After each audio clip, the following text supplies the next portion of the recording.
Yes, he really is. Oh yes, what about the door? I don't remember seeing that tiny thing in the main door before. Where did that come from? Oh, you noticed. You are observant, Runo. Look, I use this. It's my latest invention. What is that? I call it the cat flappomat. Gosh, machine for making doors just for cats? That's right. It can make a cat flap for a little furry friend like Waggy in seconds. And it can do it in any door at all, no matter what it's made of. It's very powerful, you see. Wouldn't it have been quicker just to make the cat flap rather than making a machine to make the cat flap? Well, yes, maybe, but now I can make cat flaps anywhere I like. The next case is gonna be somebody's been murdered and the killing blow is gonna be like a cat door. I mean, I was already theorizing things along those lines, not actually using like a cat door as a weapon, but like using the cat door thing as a way to escape the scene or enter the scene or something of the sort. I don't know. I imagine that her inventions are going to be like a centerpiece for the next trial at any rate. Oh, I think it's wonderful. You must make one for us in the door of our office upstairs, Iris. She really knows how to come up with unconventional inventions, this girl.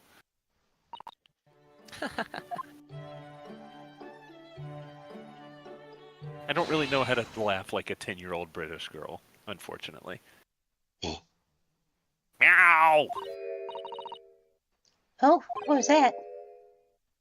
Wagga, hi? Sounds like there's a cat in the house, alright.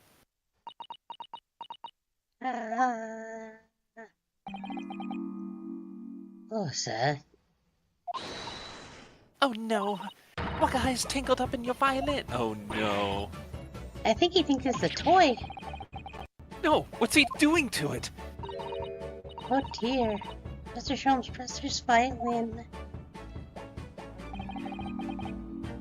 Why should I care? What? I shouldn't be surprised.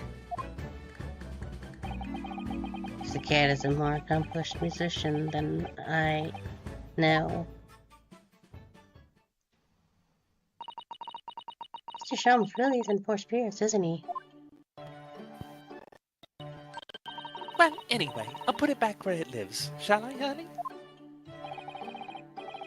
Out of the cat's reach, if possible.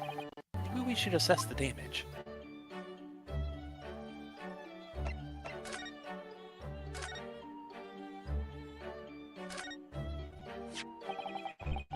Yep, one of the strings looks broken. Doesn't seem like there's anything else significant. Nope. So this is the violin, is it? It's a Stradivarius, one of the finest violins in the world, made by the renowned Italian luthier Antonio Stradivari. Oh, I see. Doesn't really look like anything special to me. I happened upon it covered in dust, languishing in a pawn shop down a nondescript back alley. The broker had no idea of its value, so I was able to purchase it for a mere 55 shillings. How honorable of you. And until today, it has been my faithful companion in every great Paganini-inspired performance I have made. I even did a concert once where I made an alias for myself that was Valentines Alexander's Zyfax Shai de Berhertz Gamba Benini Blue Stradivari Talatent Pierre Andre Chotran Hymus Ivanici Thaddeus George Deutzel Kaiser the Third, and nobody knew it was me. Could have just said Vash. I could have, but I didn't.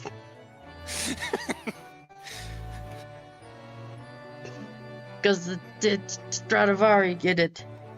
It just nobody paid to see me, and I was sad.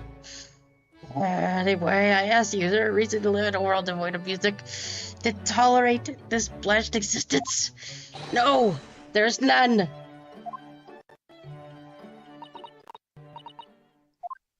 Uh, Mr. Sholmes? What, dear madam, what? My thoughts are preoccupied with fancies of release from this dull routine. Well, it's about the violin. It looks very different to normal, don't you think? Hmm? What do you mean, Mrs. Sato? Oh, Susie's right. Yes, the tone of the wood is completely different. And that's not all. I'm sure there was no crack here before. Wait, it's not even the right size, is it? What's this? Give the book dots. I'm terribly sorry to have to tell you this, Mr. Sholmes, but that instrument isn't a violin at all. Did he get a viola somehow? Then what? I believe it's an entirely different instrument called the viola. What? He sure What? did. What? Your bro just fucking died. Oh, Mr. Sholmes, are you all right? You're right. You're quite right. This isn't my faithful Stradivarius. So what, pray, is this piece of stringed flotsam? Not your faithful performing partner, then. It's kind of upsetting that this world-renowned detective can't notice that he's holding a different instrument than normal. Not just like a different violin than the one he's used to, a completely different instrument that like has damage on it, and Okay, I think I can put my phone away now. I don't need that note anymore. it's fine. He's the genius detective, not me. Who am I to ask questions? I see what must have happened. You do, Iris. This is just a simple mix-up. Sounds like Iris might be able to tell us exactly what's happened if we ask her, like we just did. No. I was using the D-pad and not the stick.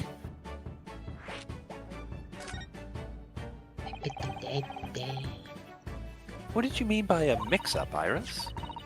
Well, you see, this violin, sorry, this viola, I mean, was at Winterbanks until last week. At the prom brokers?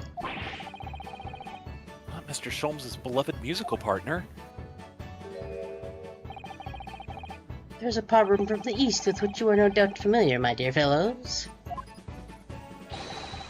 Always let a beloved child travel. Yes, indeed. Sure. So you sent your beloved violin to the pawnbrokers in the hope that it would experience personal growth? Oh, what a wonderful idea. Not dumb at all. Last week I pawned my great analytoscope in order to release my precious instrument. But it would appear Mr. Winterbank mistakenly furnished me with this tawdry fiddle instead. But my ears cannot be deceived by the hollow timbre of this piece of timber. No, but your every sense was deceived by the fact that it just had strings. Quiet, you. Pshaw. A fine state of affairs this is. And why I always say, Mr. Naruto, never trust a pawnbroker. They will try to fiddle you every time. That sounds illegal. But earlier you told us that you could think of a pawnbroker as an extremely secure vault. I'm getting mixed signals here, Mr. Sholmes. Come, Mr. Naruto. It's great how much of a consistent personality and like perspective Sholmes has, and like how he's not inconsistent on anything that he says ever. It's And, true. Yeah, he's a completely reliable source in all occasions, especially when it comes to detective work. There's never any misinterpretations. Always pointing at the correct things. Yeah, he's definitely not a moody bitch either. Like right now, I am pointing at the floor. See? The floor up there. Dang, sure had me fooled. I thought he was pointing at the east wall. Come, Mr. Naruto. Dilly-dallying will get you nowhere. Sorry? Crunching your toes with that vacant aspect. Freshening your coffee so loosely. Are you not a little embarrassed by your own conduct, considering the urgency with which we are faced? You must visit Mr. Winniebake's Bakery at once. That's right, isn't it, Mr. Holmes? Precisely, Mrs. Otto, without a moment's delay. But I haven't finished my bacon and eggs.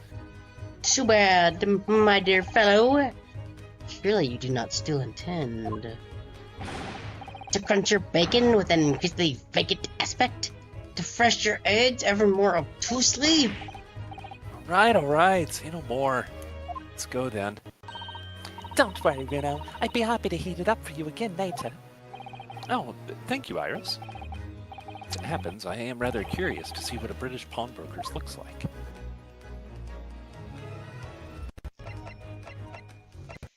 Now that he's in higher spirits.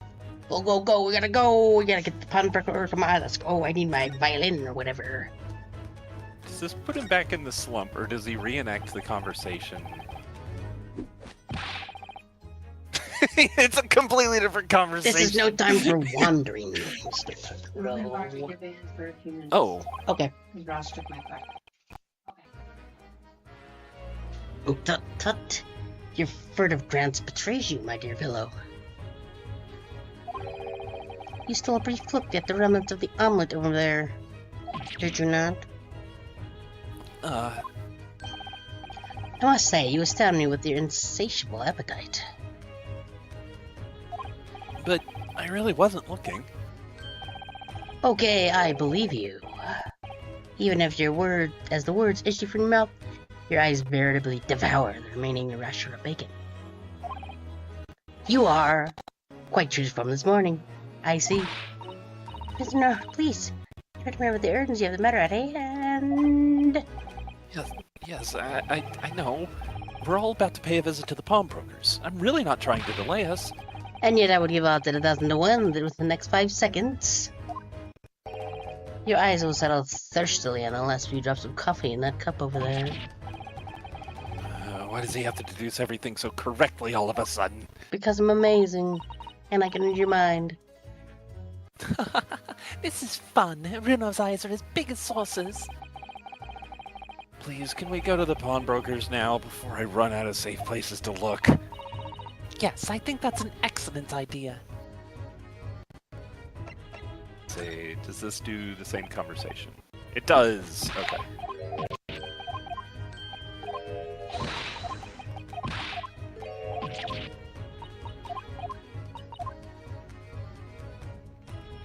Go, go, go, go.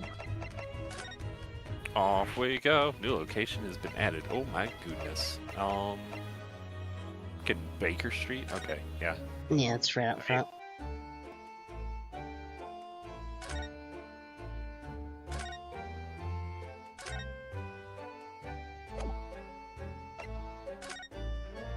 Pawnbroker's quite close. Literally 2 doors down. Neat! 15th of April. Windibank's Pawnbroker. E. So this is a British pawnbroker. Oh my, there are all sorts of tools and contraptions in here that I've never laid eyes on before.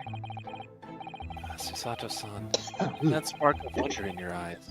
You can't wait to scour the shelves, can you? I wonder if there's any yaoi here. I get the impression there's not. But you enjoy Aw. places like this. Oh yes. I don't know why, but seeing such a lot of things I don't understand is a real thrill for me. My dear fellows, let us not forget why we are here. Oh, Mr. Sholmes.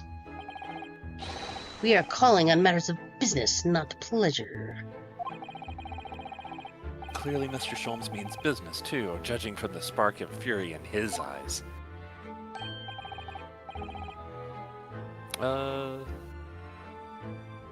Guess I'll take him?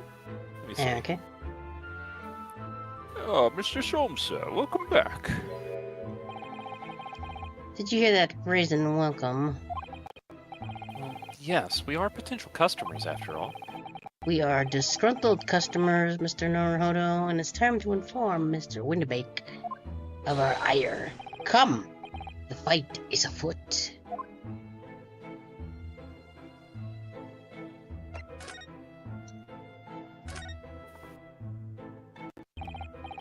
Naturally, you recall this, which I received from you some days ago. Yes? The second-rate fiddle is not my faithful instrument, Mr. Windibank. The color of the wood is different. It has holes in it. It's not even the same size. Wonderful summary of our observations, Mr. Sholmes. Businessman dance. I'm so very sorry, sir. How utterly unforgivable of me. An inexcusable mistake for a pawnbroker. There is only one way to make amends.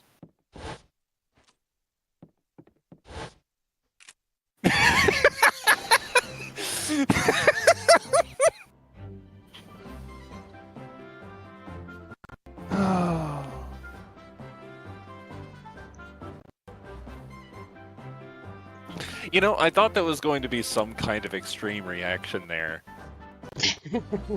This is not the direction I was expecting. Also, I'm not reading that line.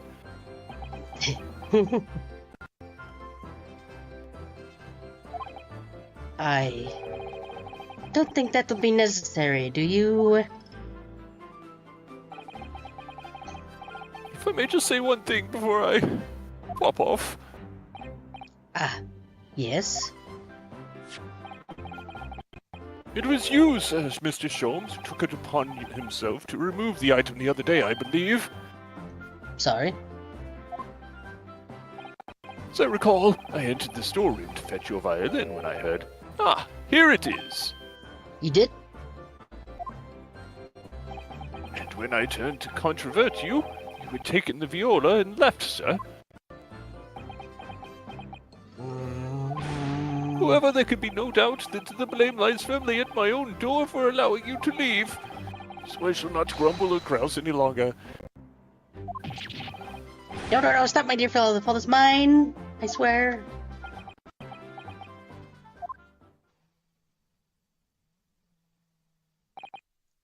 It would appear that the fight is over. I do humbly apologize, Mr. Windibank. Evidently, my questionable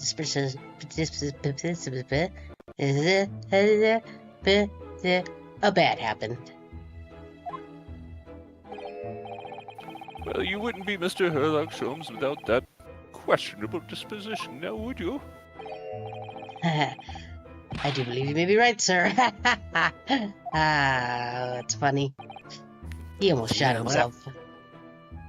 It's either laugh or cry, I suppose. Bro really had a loaded gun on his fucking desk, though, just sitting there. You are, it must be said, one of my more challenging customers. I needn't remind you of the peculiar collection of items you've brought through my door in the past.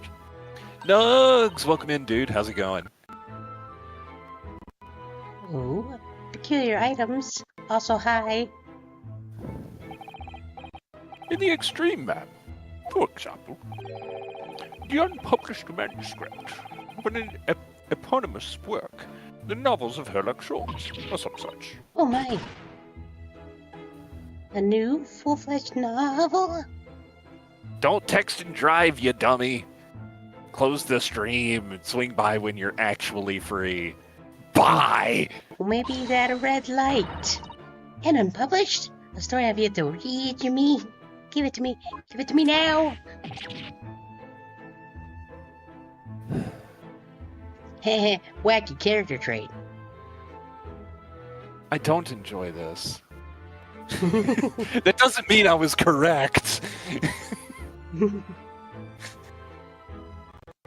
Yeah, get used to that. Wait, before you die, you must tell me more. Really? Yes, Like, that's really. just his... I am not comfortable with that. I think I'm passing that character over to you, but I still just wish he wasn't here. I mean, if you You want know? to, that's fine. I don't mind new things. I play horror games, so it's fine. Yeah, I mean, horror and self-harm are not necessarily I mean- going to be in the same category. Fair, Not but, necessarily. but yeah, that's kind of his thing. I'm so not okay with that. It's how, like, scale of 1 to 10, how prominent is he over the course of, like, the remainder of the game, of the playthrough and stuff? I believe he has a decent presence in this case, and then I don't think we really see him again. Okay. Like, he's kind of like, this is like, he's involved in this chapter, but not like, one of those are just kind of is in this chapter, if I'm remembering correctly. Okay, not much of a recurring character then. Nah. Not that I can recall, anyway. Okay. Honestly, until he So- pulled the gun, I kind of forgot that was a thing that he did. But then I was like, oh yeah, he does it a lot, doesn't he? Yeah. It's not funny. It's just not. It's a very weird choice, but... Oh well. It'll be okay, probably.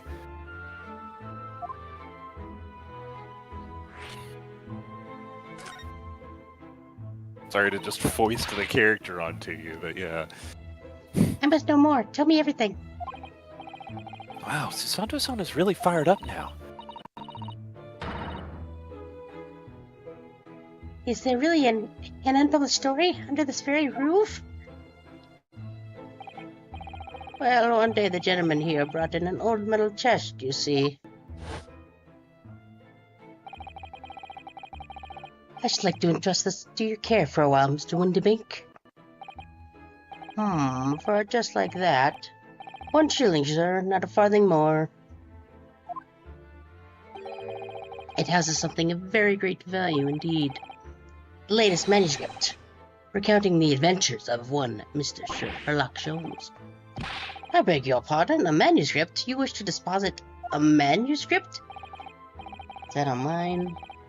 No, you've got that, like, auto-blocked. IIRC. Yeah, but I can go ban. Because it will delete the message anyway. Indeed I do, for I am confident it will be quite safe here.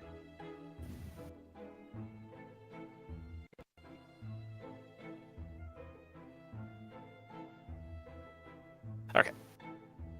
There, I killed him too. Dang.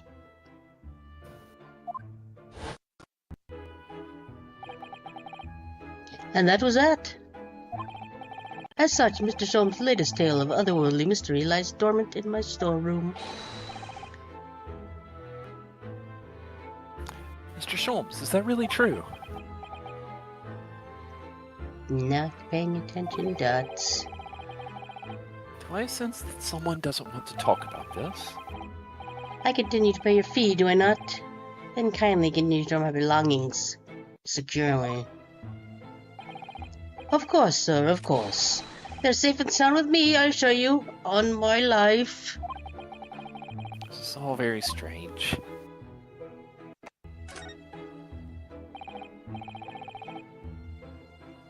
I wonder, could I ask you something? Ah, a gentleman from the east, I see. Yes, that sable suit. Suppose I could offer you 6 pence for it? Without wishing to offend, the tone is somewhat dull. Sorry? Ah, but for a pure splendid pair, ma'am. 5 guineas, no less. The colors are exquisite, the design exotic. Eastern artistry at its finest, may I say. Oh my, 5 guineas, you say?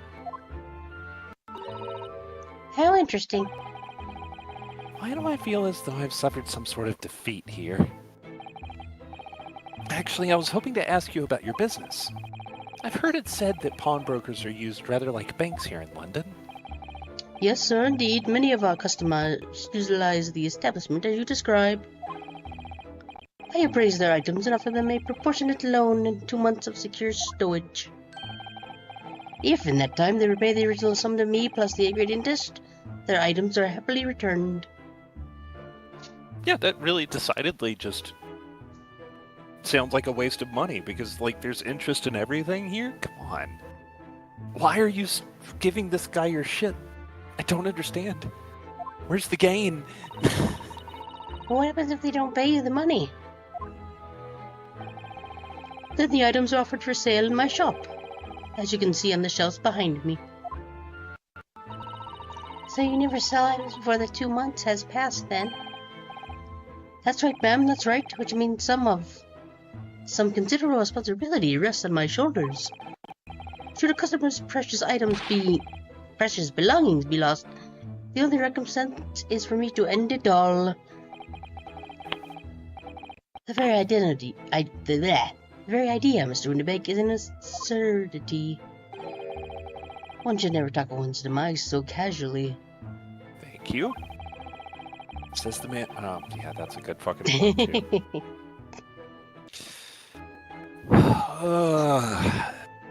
If we keep going like this may become my least favorite chapter in the series.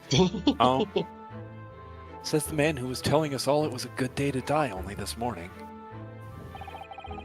And let us not forget that I have already helped you take measures to ensure such a tragedy never occurs. Oh, what sort of measures? I engineered a simple device, which Mr. Winterbeck has installed here in the shop. I call it the Red-Handed Recorder. Is that not so, Mr. Winterbeck?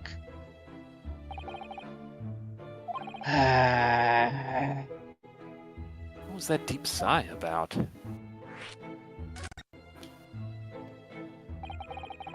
What on earth is a red-handed recorder? Use your eyes, my dear fellow. There are two just below the ceiling. I can see what appears to be a camera attached to some sort of timing device. Very astute. It is indeed a camera, furnished with some 100 pieces of celluloid film. And every 30 minutes precisely, the camera automatically records the appearance of the shop. Here I have an example I can show you. Ah yes, a print from the camera set to record the activity at the shop counter. I developed a special type of film so sensitive it produces a crystal image even in darkness. Really? That's extraordinary. Yes, you can clearly see the counter on the door behind it. Look.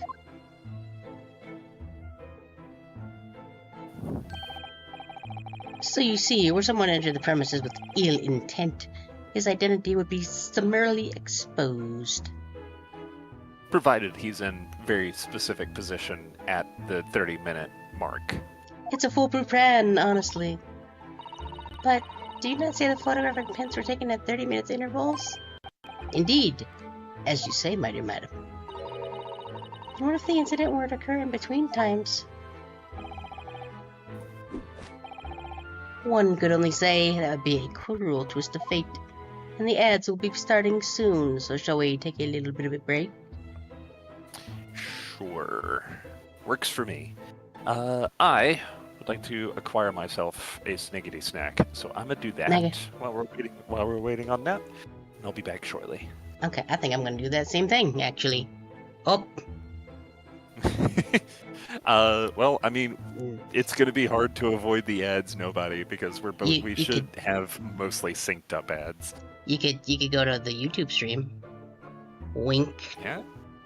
I mean, that's an option. Yeah. Ow. Anyway, I'm gonna go grab a snack too. Yeah, I'll be right back. Yep. Same.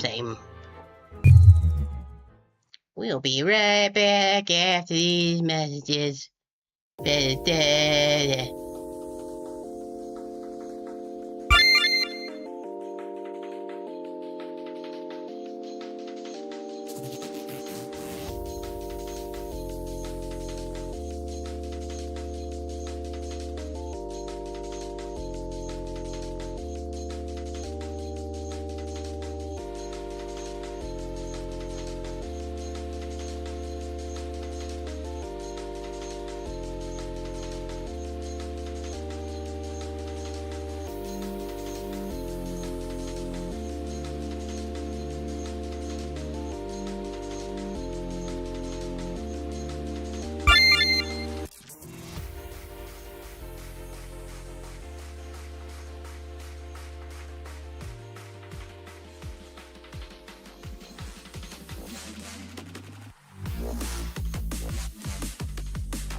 I'm sad.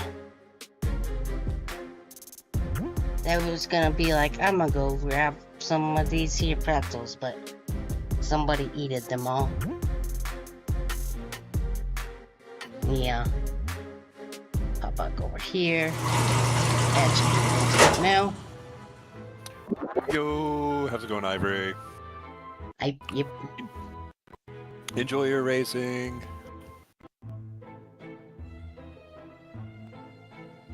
Yeah. Yeah, he Fair did enough. pop into the YouTube. Mm-hmm. Because didn't have the chat up at the time, but I made it so it makes a noise if somebody posts a message in the YouTube chat. So that I know when somebody posts a message there.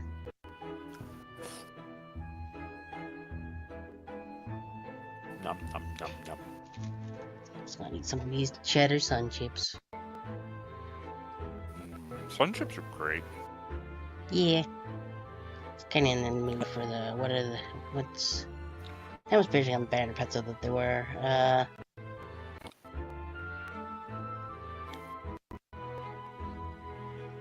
What the frick brand was that?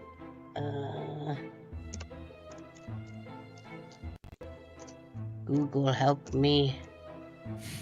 And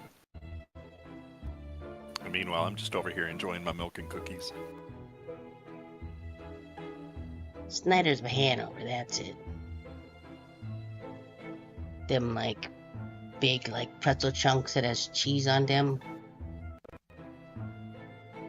But they gone, there's none left, it make me sad. Anyway. Braggy.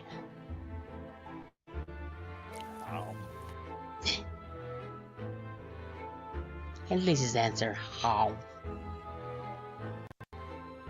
Anyway, should I read the things? Sure. But yeah, take care, nobody. Thanks for swinging by.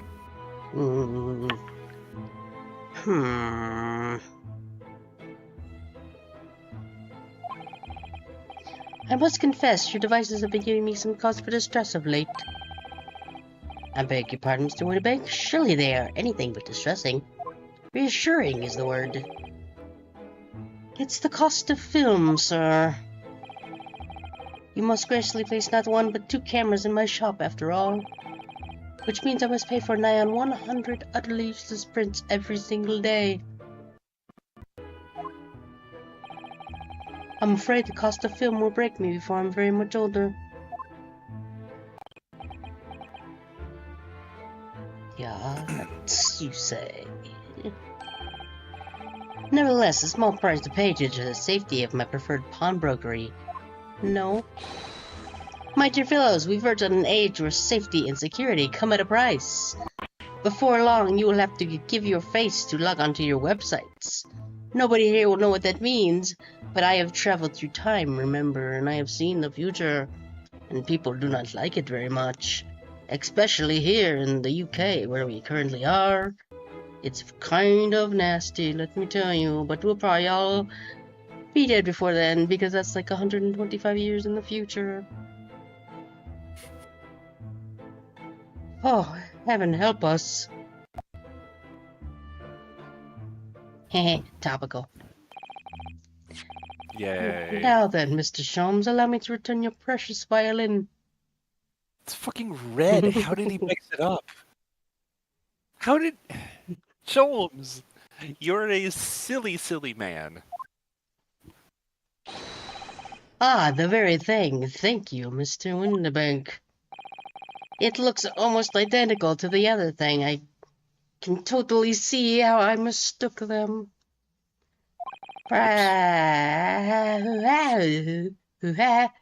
Perhaps this might mark the end of that peculiar item you're trying to pop, Because if anything were to happen to one of them, this could be the only answer. I really think you ought to stop waving that gun around. Someone could get hurt. Fear not. Sorry? I only loaded a single bullet, so no one but myself could possibly be harmed. That's not really what I meant. Good day to you then, Mr. Windibank. It's been a pleasure as always, Mr. Sholmes. What a weirdo. So, Mr. Naruhodo. Now we can explore at last. Okay, let's see. And we can ponder what this guy keeps putting in his coffee, because he's really high-strung. Yeah. Look at that enormous ledger open on the counter there. There's a very large ledger. Mr. Windibank is, if nothing else, very particular about reporting the items he accepts. He'd have to be, otherwise he'd get himself into all sorts of trouble, which might explain the thing that catches my eye far more than the ledger. This revolver here. Do not entertain even a single thought of pilfering an article herein, my dear fellow.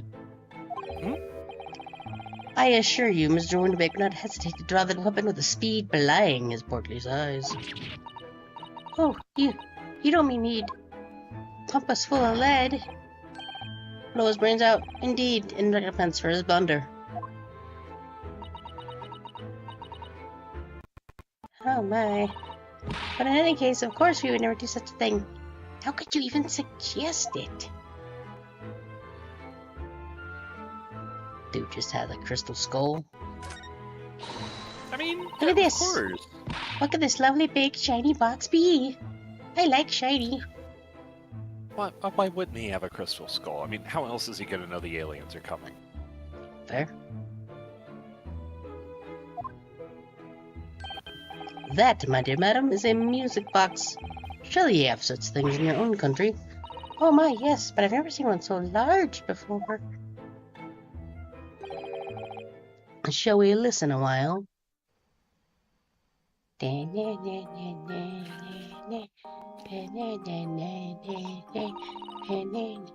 Ah, what a sublime sound. Even if Discord is kind of mangling it a little bit. I can't even hear it. Apparently, I've got the volume down on my Elgato low enough that I just can't. Speaking of, how is the volume on your end, by the way? I mean, on my end, it's fine. Fine enough that I could crank it up some and not drown myself out, or... Yeah, probably.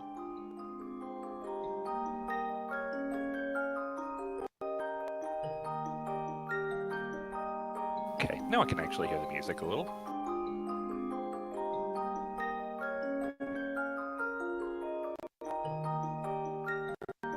It's a nice little tune. Like the music of angels.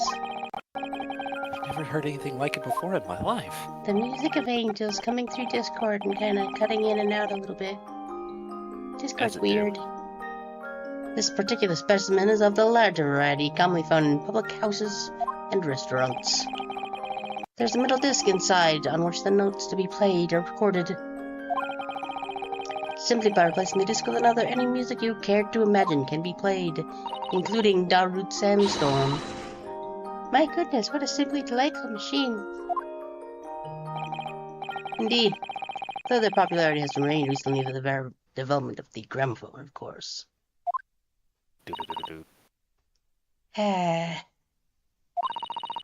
Science and technology advances at an overwhelming pace.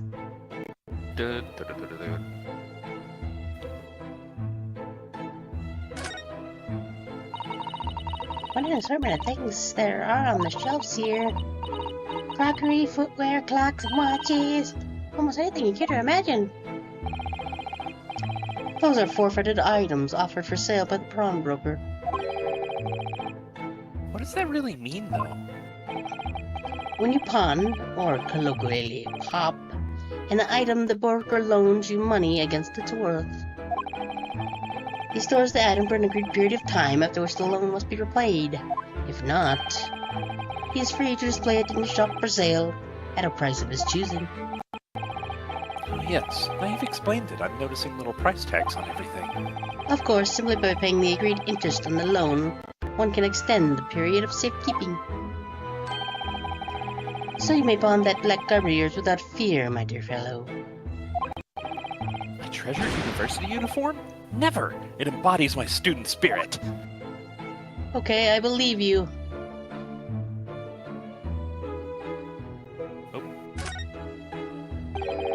There seems to be a little door hidden behind that curtain there. That leads to the storage room, where Mr. Windibank keeps articles that are currently in pawn. Ah, I see. There's nothing of particular interest inside. I certainly wouldn't recommend any larcenous activity. Recommended or not, it's not something I tend to do. There's but one key, and Mr. Windibank keeps it in his pocket at all times. Before he sleeps, he places it into a small pot, which he slides under his pillow. How on earth did you know about that, Mr. Sholmes? I am a detective, sir. It is my business to know what others do not. I am frequently assailed by information that I neither care for nor wish to retain. Mr. Sholmes, you are a wonder. And the prime suspect if this pawnbrokery is ever burgled.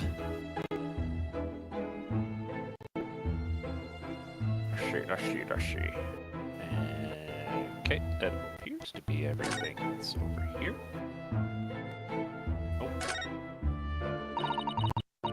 What do you suppose this rather enormous machine does?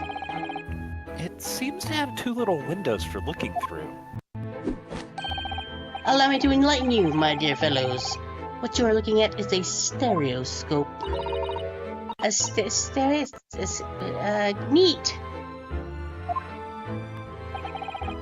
It is aptly named, I assure you.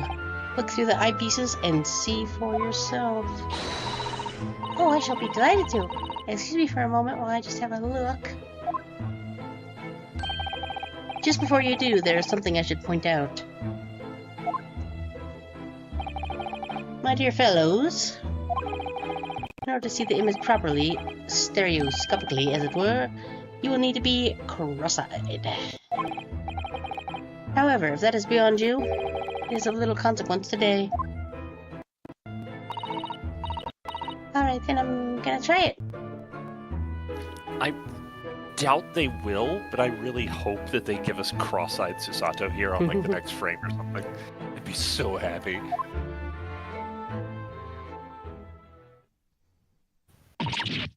Ah! Mr. Naruto, you must see at once. Alright then. So I need to be cross-eyed, like I'm trying to look at my own nose.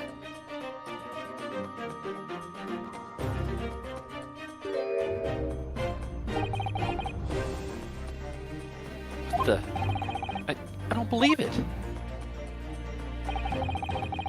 It's just a photographic print, but it seems like you could reach out and touch it. Yes, the sense of death is startling, is it not? Stereoscopes are one of London's many fads. They are often found in little stalls in the park.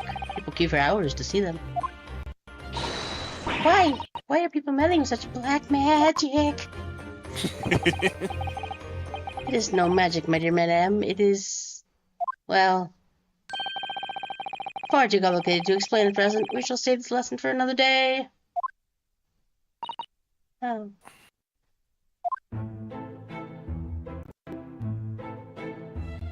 He's so good at making things, presenting things in a way that she can understand or accept, one or the other.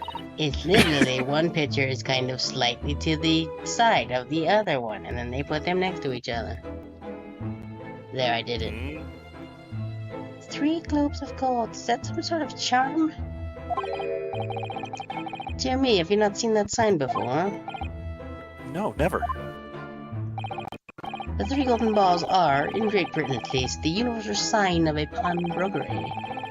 There are more than 700 such establishments in the capital, all showing the same sign. Oh, I see.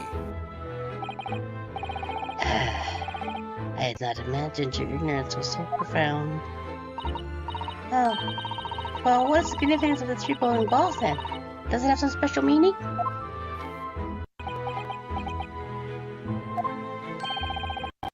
That is entirely unimportant here, dear madam. Irrelevant, even. You mean you don't know? I mean irrelevant.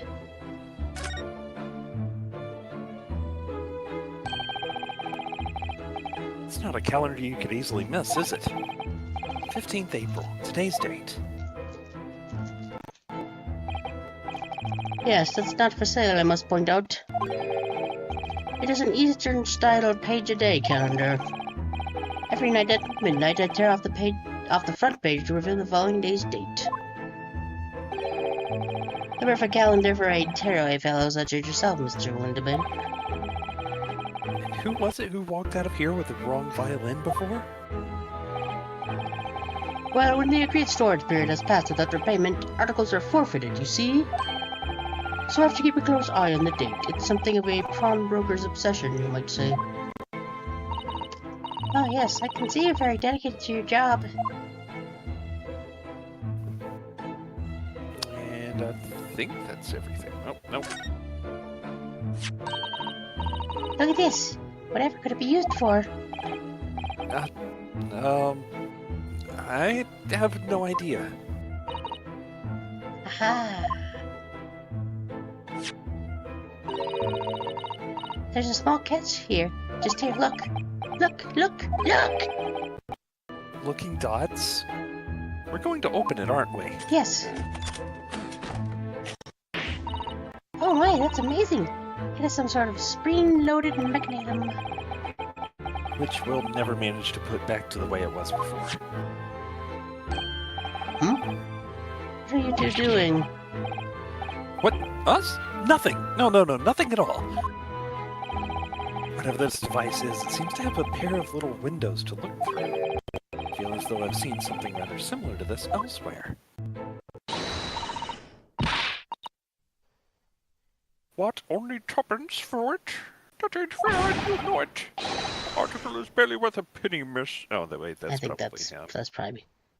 Barely with a penny, miss. I can offer nothing more.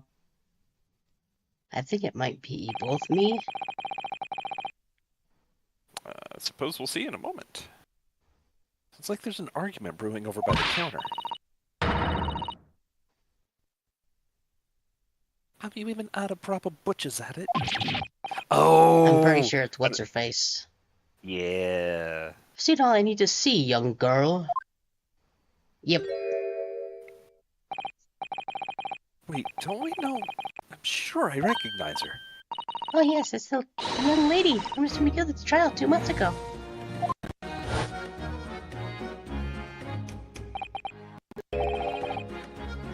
Her name is Gina Lestrade, my lord.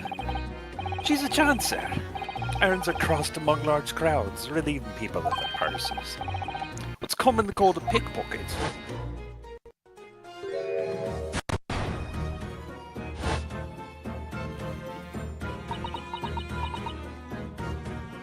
Many pickpocketed dogs.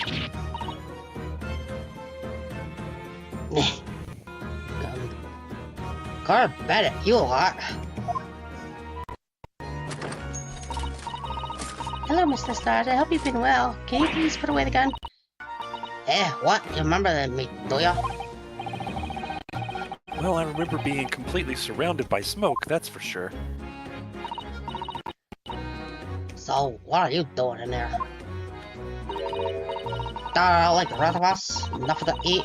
Cause about the black weasel? Sorry, coat, have you?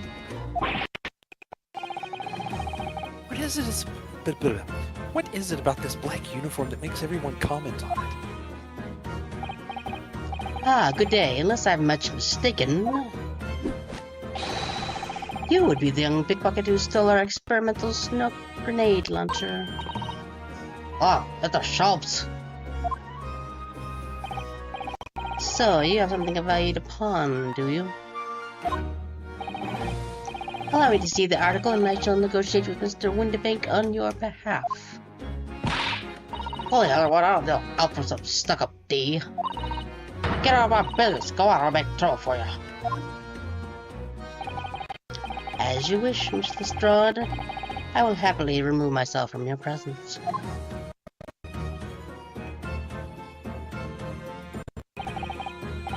It's really done it. He's gone.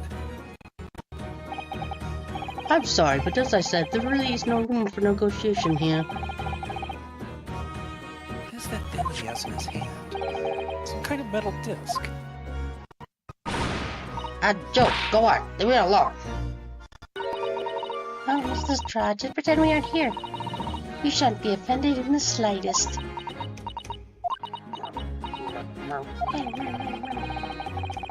Susato-san can really stand her ground when she wants to. Whatever.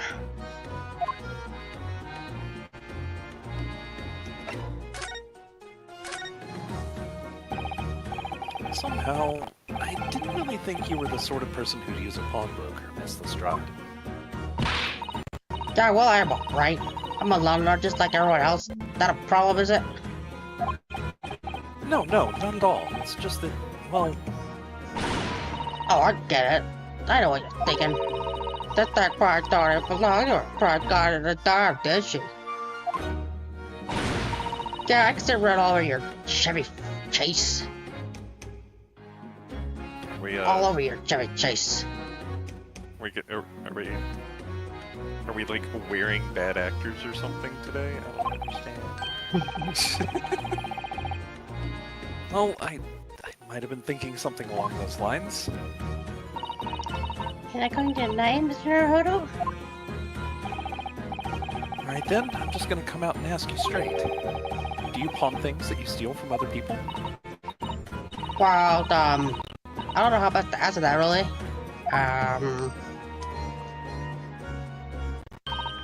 Suppose. Sometimes. You're not going to deny it either, Miss Lestrade?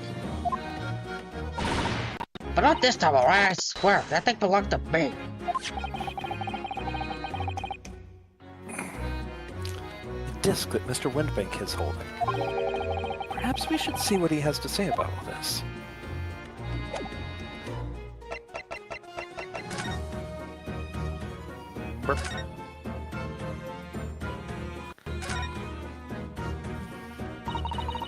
To Winterbank, what exactly is this metal disc that Mr. Stratus brought in?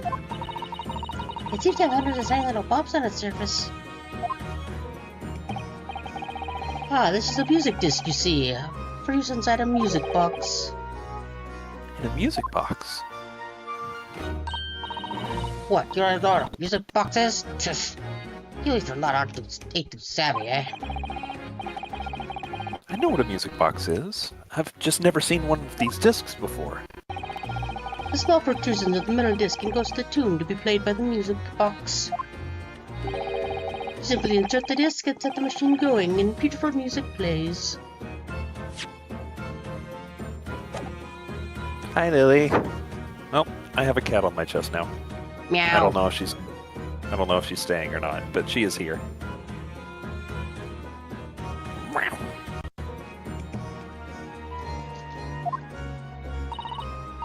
It's so incredible. Tell us, what tune is on this disc?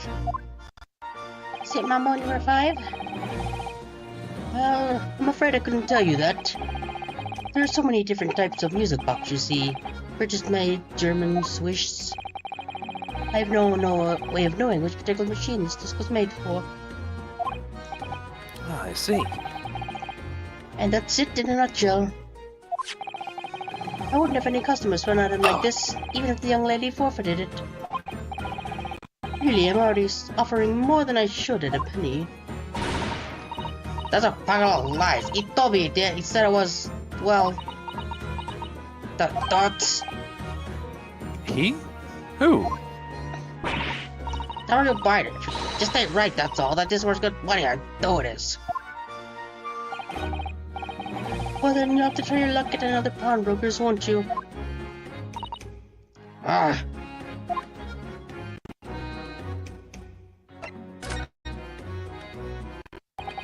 He's been in before, of course, this little tattered demelion.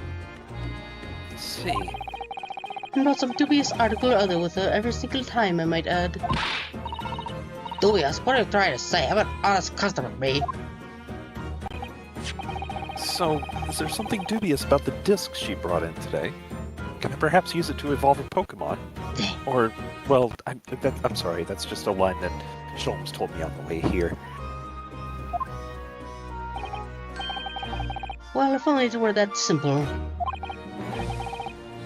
Sorry? What do you mean? Well, I think I might have actually like skipped a line, or part of a line there. Let's see. I don't think so. Nope. Never mind. Well, what she actually brought in was a storage ticket. Ah, the storage ticket. So, Mrs. Strauss actually come to redeem an article from you today, is that right?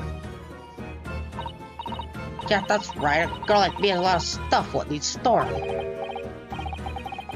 Alright, yes, that's definitely dubious. The article in question would have been forfeited at midnight tonight, but as she gave me the ticket for it, and repaid both the loan and the interest, I was obliged to return the article to her. But what was the article? Do tell us, Mr. Windybank. The little scamp is wearing it, ma'am. It's my signature. It's the overcoat that she redeemed. Yeah, that is definitely not her overcoat, but okay. Oh. What? What's wrong with that? Chris thought it. In the meantime, it's mine, so of course it does. So, what about the disc then? How does that come into all this? Ah, the disc is something else. A new article to pawn if the girl and I agree at a price. I'm confused. I thought you said that Miss Lestrade brought in a storage ticket today. It's really quite simple. Yes, the child brought me a storage ticket and the money owed on it, as you say. For this heavy black coat which you returned to her care, as I'd understood it. That's right, yes. And rather unsurprisingly, as soon as the little ragamuffin put the thing on, she went rifling through the pockets. Oh, you mean... What? Don't you know sort of startle, lady? Ah, I see. So it came from the pocket of the overcoat, did it? If you mean this disc, then yes, exactly, ma'am. And she immediately tried to pawn it? quite a high price as well. This is all rather suspicious, I think. Give it up. Just try to pawn something like anyone else would. Mrs. Strahd, may I ask who deposited the overcoat here in the first place? Well, me. It's interesting that, like, she looks like she's lying when she's... But, like, I'm assuming she's telling the truth here in some capacity. Either that or it's somebody who is connected to her, and so then her having, like, claimed the item is reasonably justified.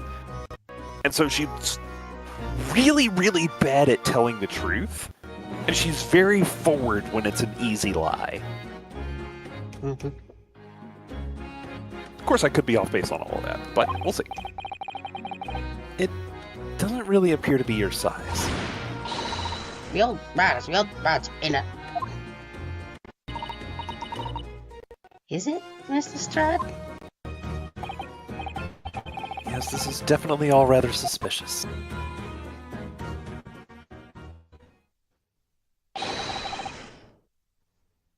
Out of my way, please. Oh my. Alright, well, you've got like 4 people in this scene. I guess I'll take him. Who's this picture postcard English gentleman?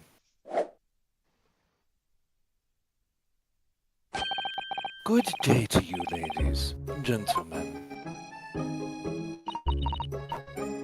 What's your problem, eh? There is no problem, as long as you remove yourself. I've a matter to discuss with the proprietor. Ah, And if you intend to make a problem of it, I shall see you outside, little girl, for the hiding you deserve. look, I ain't done talking with him yet. If you think you're such a jet, you should ought to wait in line. Any superior thoughts? Well, you are an impudent little brat, aren't you? As well as a pickpocket. Eh? Who are you? How did you know who I am? question is, how do you not know who I am? Are you Jimmy Buffer? Not last I checked. Thank you for asking. You haven't the courtesy even to remember the faces of your victims, it seems. What? You mean from you? Broker. Yes, sir. I believe this filthy pickpocket has just redeemed an article from you, no? Yes. The article in question belongs to me. I demand for it to be returned at once. Oh, my. Now, that's a lie. What are you trying to pull? Give me back my overcoat, you wastrel. And needless to say, any music box discs too. No, you can't have it. You just can't. It's real bad, or it was not bad. Smart, I am mine. Goodness, Mr. Naruhodo. This is a very accurate situation. Yes.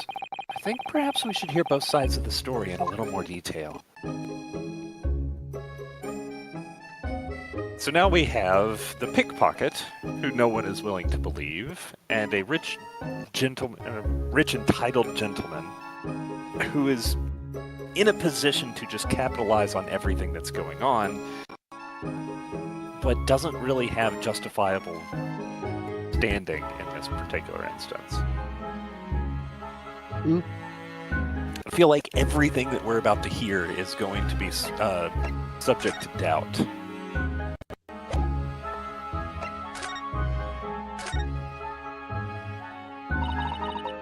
Mr. Strauss, what the gentleman is saying...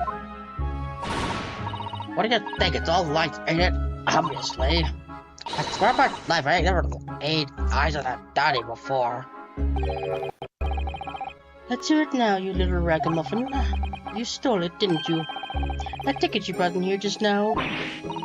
No, I swear to God. It was barely an hour ago. I was walking along the street, minding my own business, when this little gutterling ran into me. I knew at once what had happened. I've been robbed yet again, I thought to myself. Those wretched pickpockets. Yet again? Oh yes, as you can see, I am a man of impeccable style. This isn't the first time that I've been targeted by these back slum scoundrels. Now then, relinquish my overcoat.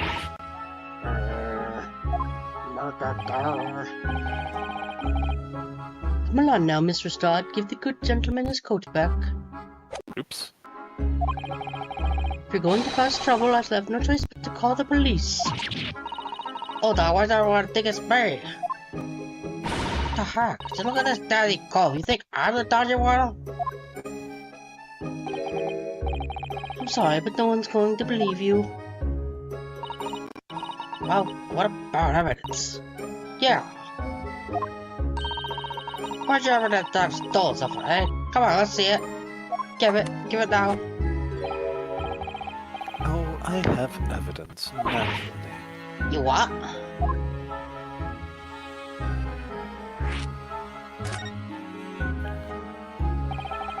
Evidence that the article is this... Oops, sorry. I saw Susanna and I was like, Yeah, I do that a lot too. So do not blame you at all. Oh, God, it's the worst when it for example, like if Naruhodo and Susato are just like having a conversation, then it just like cuts over to Sholmes, and then Susato says something. Yeah. And it's it's like, but anyway, evidence that the article Miss Lestrade redeemed actually belongs to this gentleman. Of course, we only need to consult Mr. Windipink's ledger to know the truth. Yo, welcome in, Carrie. Don't know if that's one of yours or if that's a new face, but welcome in. Oh, it's the one who won the Uno tournament. Oh, Yeah, okay, courtesy. cool. Yeah, you started that around my bedtime, so I wasn't able to watch Okay. much of it. So.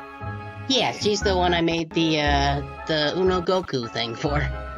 Oh. Oh gosh, that's awesome. Yeah, that was artistic for sure.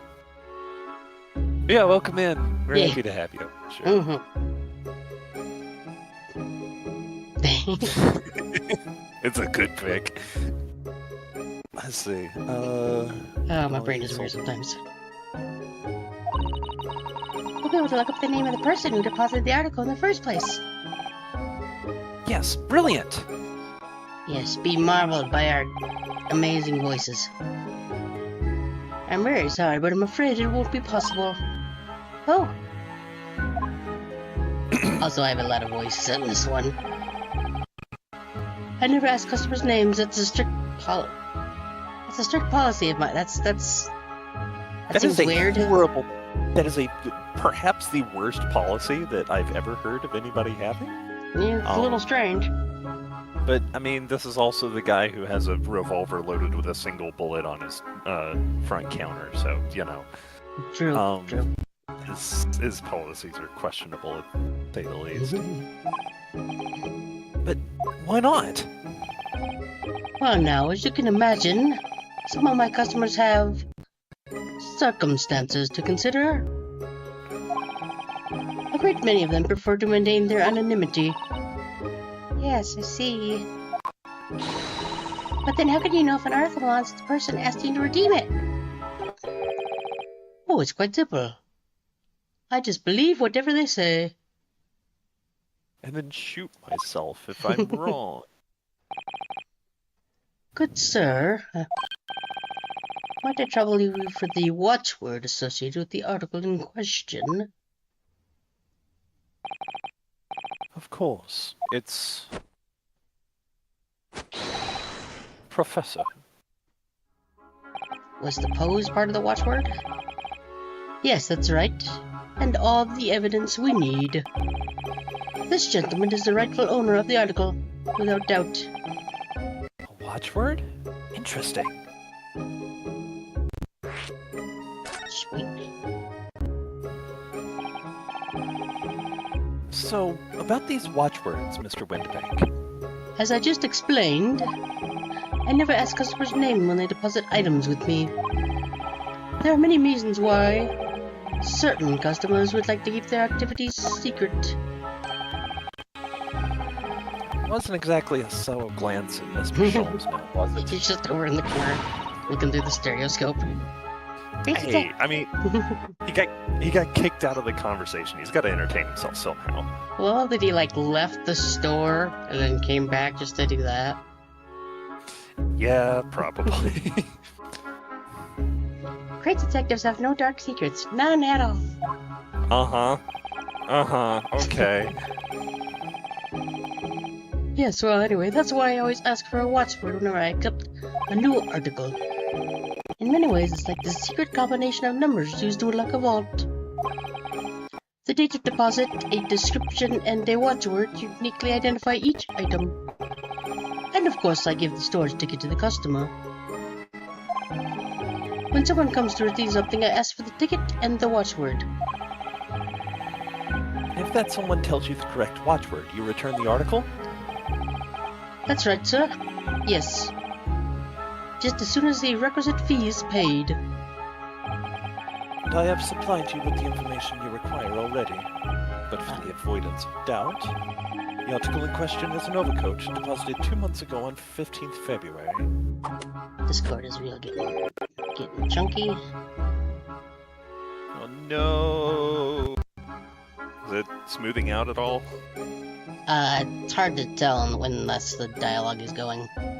Yeah, fair enough. Okay, well, hopefully it holds. We'll figure it out. And It's just being a little stuttery. yeah, it's got me dreading a disconnect. But what can we do for now? I suppose. Anyway, with a watchword of Professor.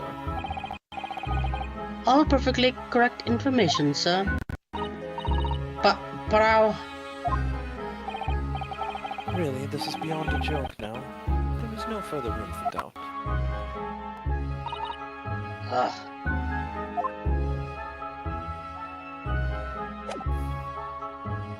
I'm actually believing her, and this is a very sad state for her to be in right now. Mm-hmm. Excuse me, but who are you?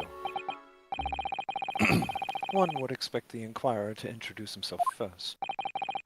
Though clearly you were not British, so perhaps our ways are forged. Oh, sorry. Yes, we're from the Empire of Japan. We're studying here. Oh yes, Japan. I've heard talk of the place. It's where I learned all my sick dance moves. Its inhabitants live on some fiery brown-colored soup, dressed up with exotic spices. You might be thinking of somewhere else. What was that theatrical gesticulation just about? Perhaps. Anyway, if you are a gentleman, sir, you offer your own name first before inquiring after the name of another. Of course, yes. Ryunosuke Naruhodo. I'm a lawyer. Well, a student of law, really. My name is Suzato Mikotoba. I am Mr. Naruhodo's assistant. I see. Your superior dogs. My name is Benedict. Nah. Bro deserves a suplex. Ugh. So do his parents. My name is Benedict. Yes, Eggert Benedict. Yeah, I don't believe that this guy is telling me his real name either. He has yet to say anything that I believe. But look at how dapper and fancy he is. Oh, yes, and that completely makes him... One of my favorite... my favorite character in the series is Dahlia Hawthorne, and this is the same shit that I say about her. So of course I should trust him. What am I talking about? And Shanta.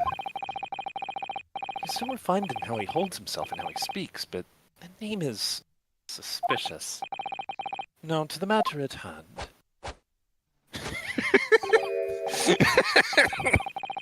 My overcoat. Return it at once. To someone with the style to carry it off. I brought the text.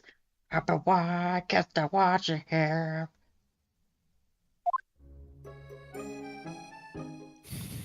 I don't know why we put on a song reference there, but I did, so just deal with it. So, let that be an end to the matter.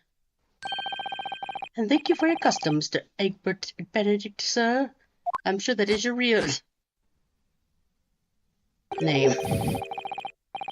For such reasonable rates of interest, I may even decide to come back. That's why I hate grown-ups.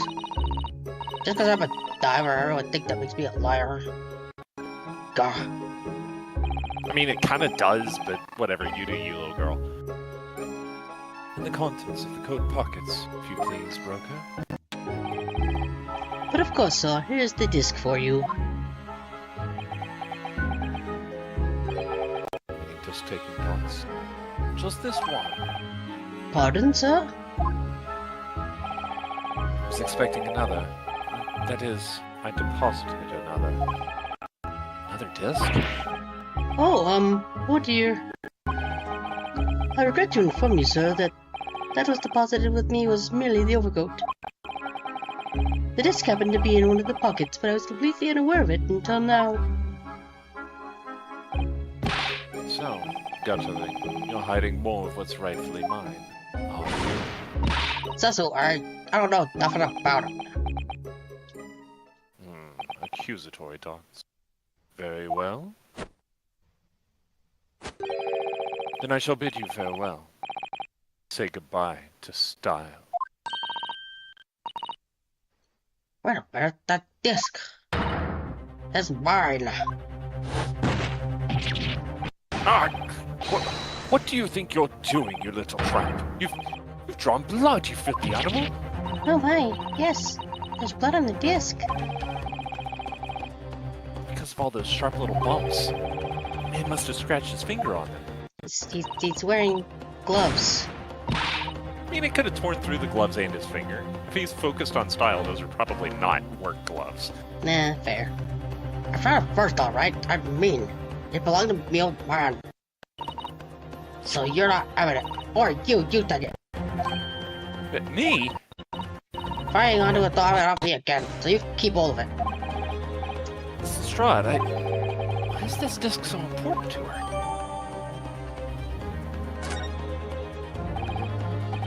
You there, in the Black Library. Hand that disc to me at once, please. Oh, dog, these fire. Gloves are all liars.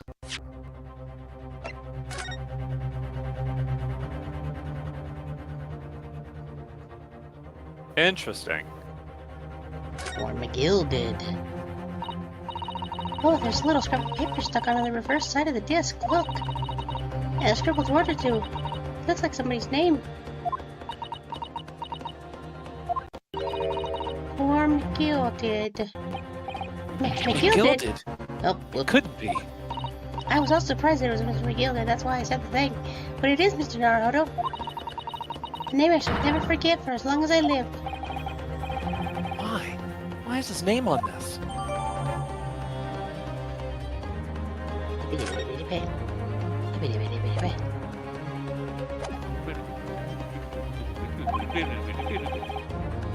Oh, what do I do now? How am I going to resolve this? Move. Let's Just sprint out of there.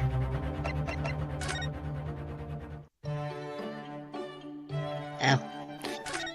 I didn't She's think not you even would. in here.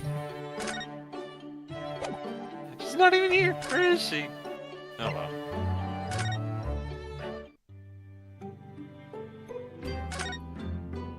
Yeah, I wonder what happened back at the pawnbrokers. They sure let us leave with that disc really easily.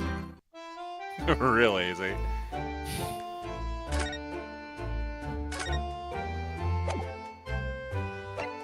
Oh. Wimdy Bank.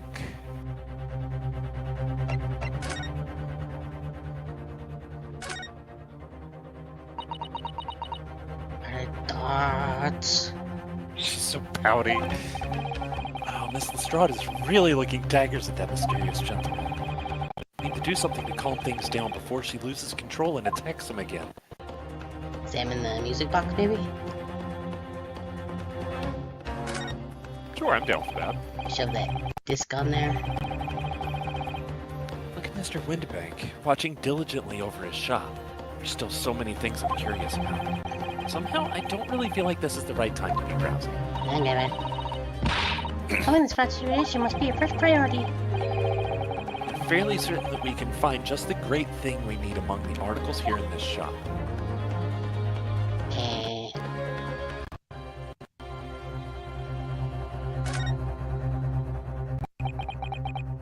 These scowling dots. Look at those piercing eyes. He's clearly in no mood to talk. We have to do something quickly before this mysterious gentleman leaves to fetch the police or something. Or something. That would be bad.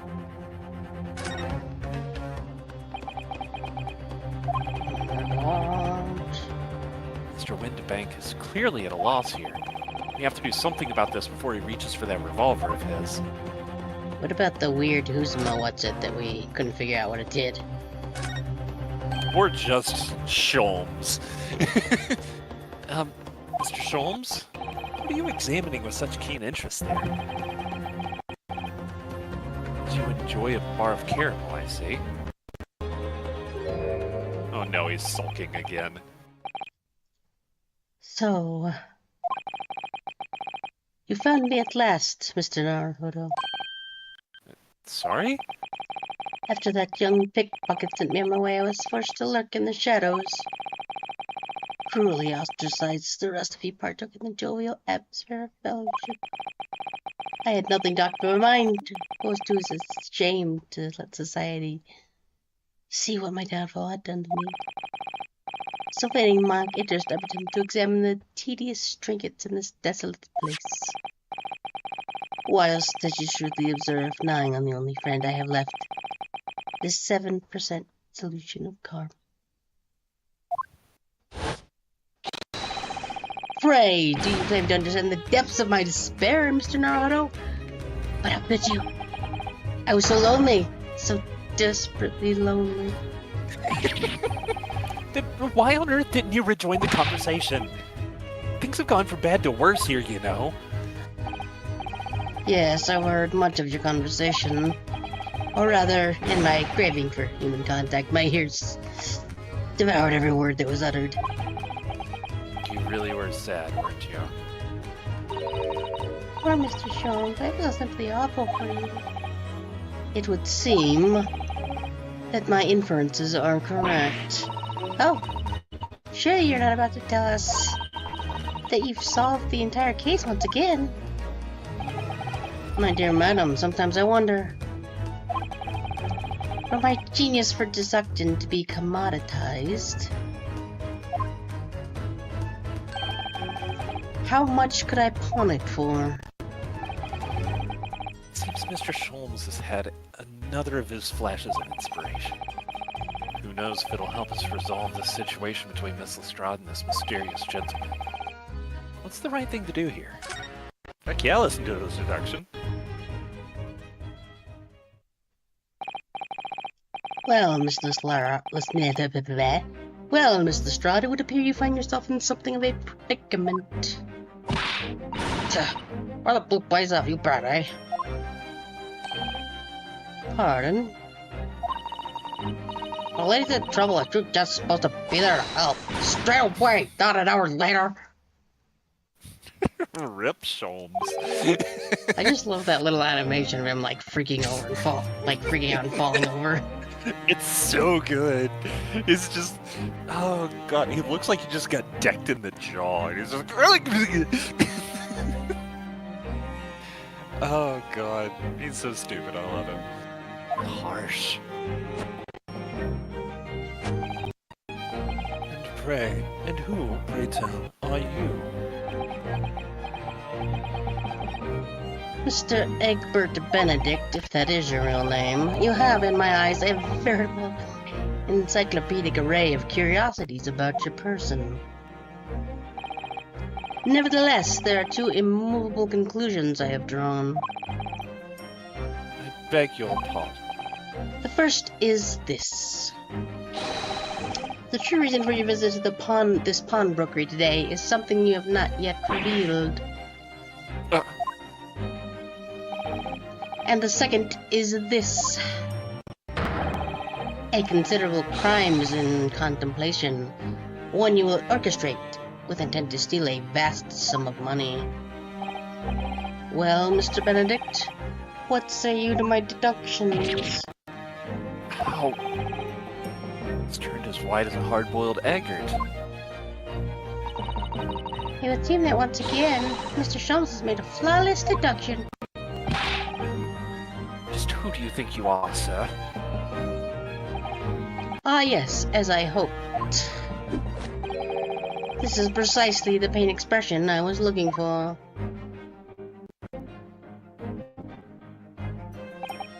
Alright, Sholmes, let's So- do the thing. Shall we begin? The time I has am come. serious. And don't call me Shirley. I don't think I said anything about Shirley there, Mr. Leslie, but whatever. The time has come for yet another Herlock Sholmes logic and reasoning. Spectacular. I am serious. And don't call me Shirley. Hi, I Nene. did say Shirley that time, though. That is fine. I am serious. And don't call me Shirley.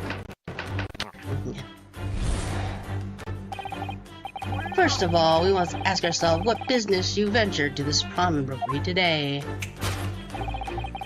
You claim to have followed this pickpocket here, having had the redemption ticket stolen from you on the street.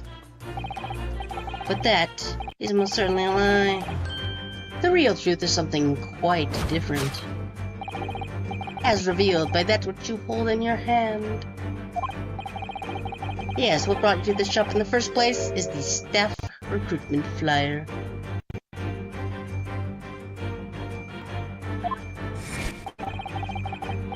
piece of paper in your hand is a staff wanted advertisement from this very shop.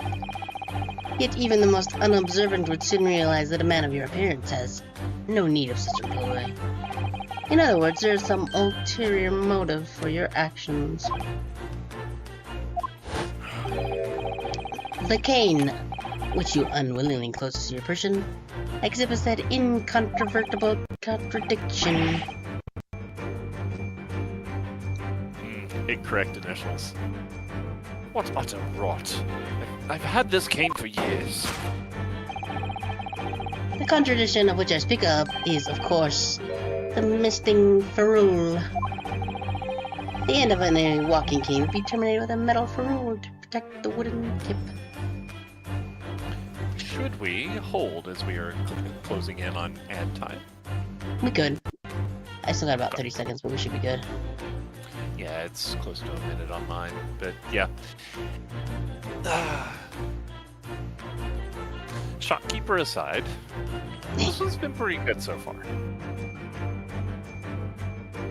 I was a little concerned for Sholmes' situation at first, but yeah, his was much easier to take seriously, and that makes me dislike the shopkeeper that much more. Fair. Yep, and now the end to be... Why didn't the... I'm just not noticing the ad timer thing didn't pop up on my end. Strange. Make sure this is still connected. Okay.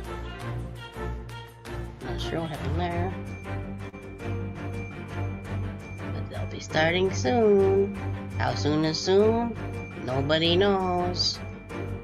It's not consistent.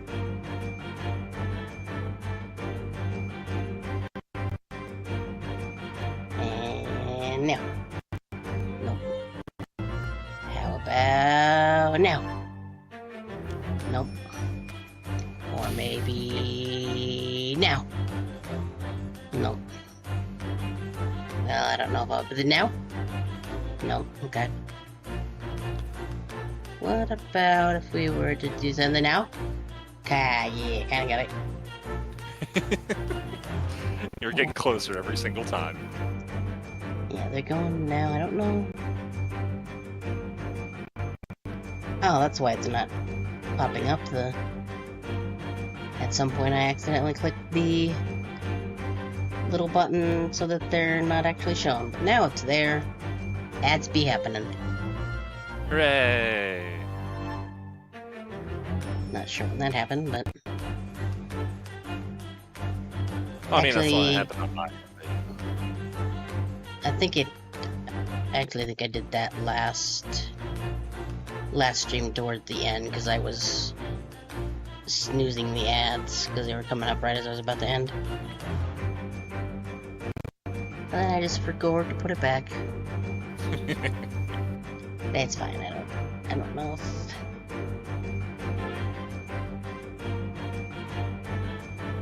anybody's here that would even be seeing this currently.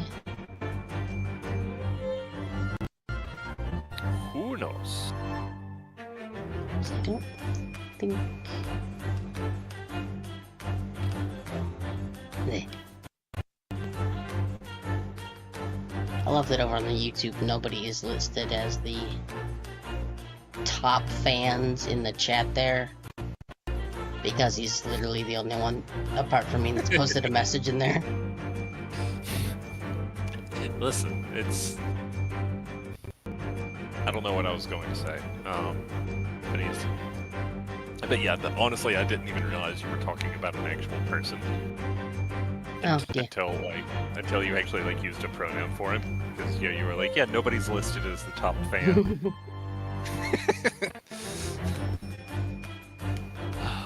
I love his name. It's so funny.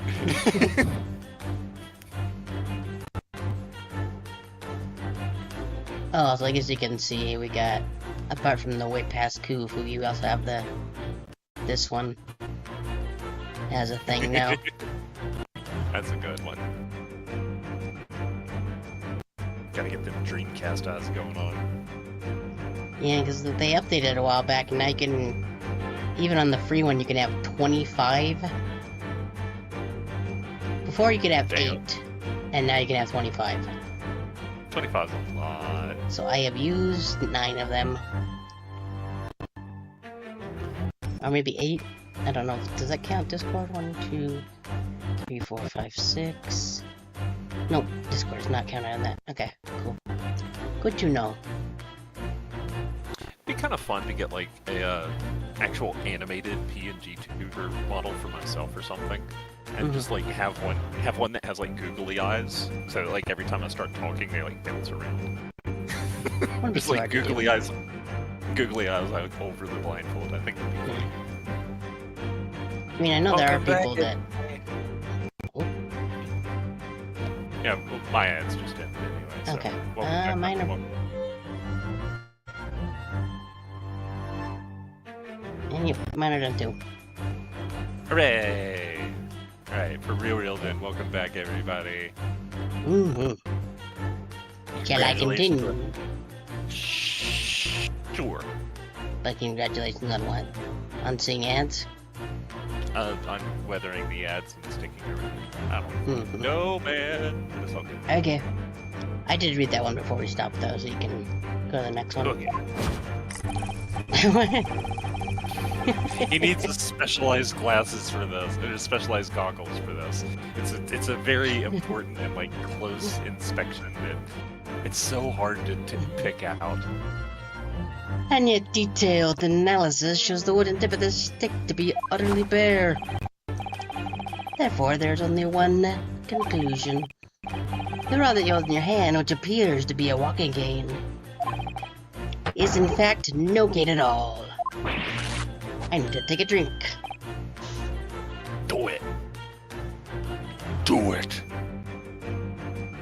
Do it. And also, I did it. I'm Ugh. so proud of you. You recoil, sir. Is something wrong? I And in your recoiling, you inadvertently facilitate the answer of the next conundrum to present itself. Namely, what is the truth behind this fraud you bear? many colored dots. Yes, your reaction betrays the truth. The handle, which you evidently would like to conceal, is the key to understanding this riddle, you see. From the moment I saw it, my suspicions were aroused. What walking cane demands such a stout handle? Mused I.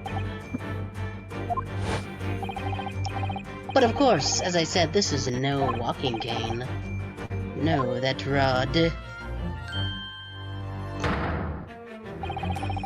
is the broken handle of a shovel. You're reaching awful far for that one, bro. What? Are you insane? And now, having determined this undeniable truth, the conclusion is clear. Your true motive from coming here was to take employment at this establishment in order to excavate the ground beneath the premises. What a calculated crime you have conceived, sir. A wickedly calculated crime.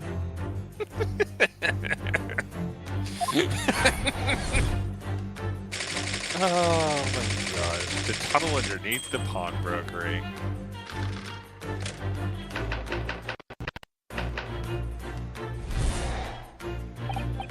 Now, Mr. Benedict, let us continue. For we must expose the details of this elaborate crime you have in the planning. This is utterly absurd. You suggest that I, a gentleman, intend to excavate the ground beneath the pawnbrokery with a broken shovel. I do, yes. What on earth do you propose I could expect to find there? Some long-forgotten treasure, I suppose. Save for such a fanciful theory, what possible reason could I have to do as you say? Oh, but there is ample reason. As you are only too aware, Mr. Benedict, Ah, and your furtive glance is more telling than I could have hoped. What? Let us consider what would motivate a man to infiltrate a shop such as this and covertly dig beneath its floor. The answer is revealed by the council notice on the counter to which your eyes were inadvertently drawn. This letter gives notice of public works to be carried out in the local area. And according to the enclosed plan of the upcoming sewerage works, beneath this shop runs a sewer that adjoins another, one that runs into the bank on the opposite side of the road. This madness has entered the sewers now, has it? By excavating the ground beneath our feet, you would gain access to the waterway. It flows in very close proximity to the great vault of the financial institution opposite. What are you... In summary, sir, you devised a master plan to pull off an elaborate bank robbery by dint of the underground tunnels. Master plan? Which brings us at last to the final chapter of this lurid scheme. With what plunder did the thief hope to make off from the underground vault of the bank? Are you quite serious? Having consulted with Scotland Yard some days ago, I happen to know the answer. But naturally, the answer is no secret to you, is it, Mr. Benedict, if that is your real name? I have no idea what you're talking about. It's definitely my real name. Allow me to present a rather interesting piece of evidence. You see, this picture postcard tells us all we need to know. Postcard of the Great Exhibition. I'm afraid you've quite lost me. Currently in the final stages of preparation, the Great Exhibition will soon be underway. And the government has provided extra funds to complete its centerpiece, the Crystal Tower. Something something Final Fantasy XIV. Funds that currently sit in the vault of the bank on the other side of this road. Pardon? Yes, the considerable crime you have been contemplating is the theft of that which sits in the vault of the bank, the special reserved funds for the Great Exhibition. Of course, that is top secret police information, so keep it under your hat, please. You're one to talk about keeping shit under your hat.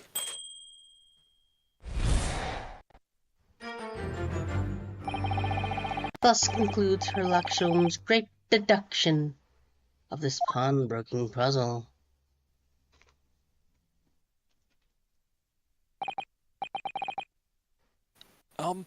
Mr. Sholmes? Well, Mr. Naruto? An impressively upbeat deduction for a detective racked with loneliness. Would you not agree? Is it true what you said about the bank over the road and what has in its vault? Indeed, though few know of its existence, it is one of the government's most closely guarded secrets.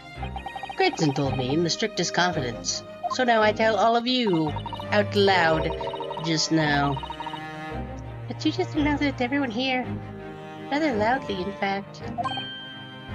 Ah. If it's such a big secret, how would Mr. Benedict have come to find out about it? There can be but one explanation for that. Clearly it is because the man is a criminal. But what if he didn't know anything about the money in the vault? If he is a criminal, as you said, then buying a brand new shovel should be the first thing he does now that you've revealed the secret. Oh.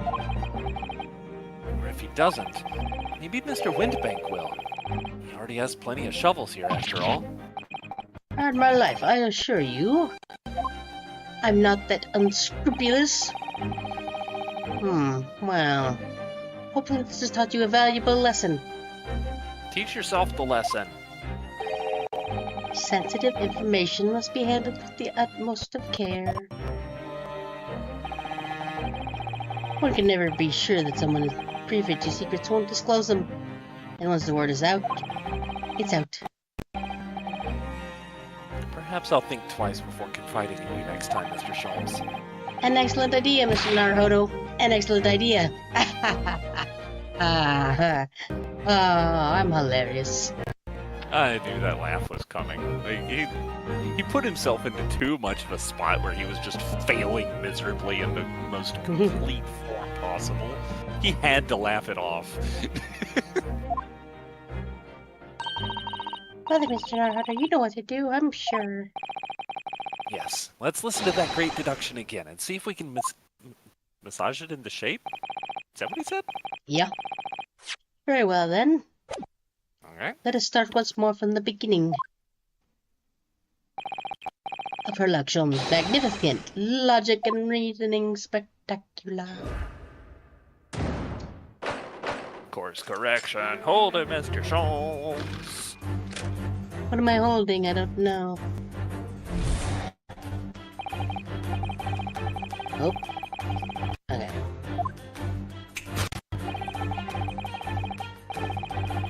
Okay, so now we just gotta burn through all this stuff that we already heard him say. Yep. Get to the point where he holds that up.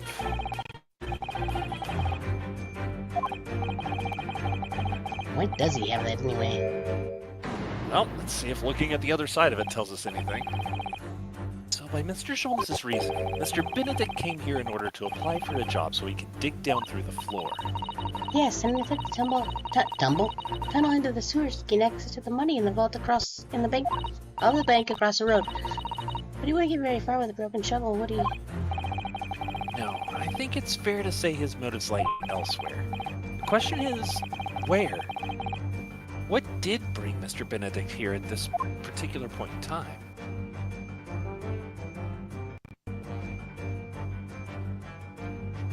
He had a description of the pickpocket. Oh. Look at all the scribbled notes on the back of the flyer here. I don't believe it. What is it? Listen to what it says. Name Gina Lestrade, height 5'2", green cap, scruffy waistcoat, grubby white shirt, blue satchel, red. It's a detailed description of Miss Lestrade. Goodness. There's even a sketch of her hat and all. Although, if he showed it to her, she'd fire that smoke grenade launcher in his face for sure. And look, the details of the shop has been written down here too. Windibanks Pawnbrokery, Baker Street. Redemption deadline, 15th of April. Which is amazing. We both said it at the same time because we were both surprised. Oh my god. I can get on with that logic. Why would Mr. Benedict have all that information scrawled on the back of that piece of paper? I just had to point that out for everybody. Just so they understood. Wow. Yes, what brought you to this shop in the first place is the info about Miss Lestrade. Quite so, my dear fellow. It would appear that the writing and sketch on the reverse of the flyer pertain to the pickpocket, Miss Lestrade, and to Mr. Windibank's pawnbrokery here. Ah. You originally told us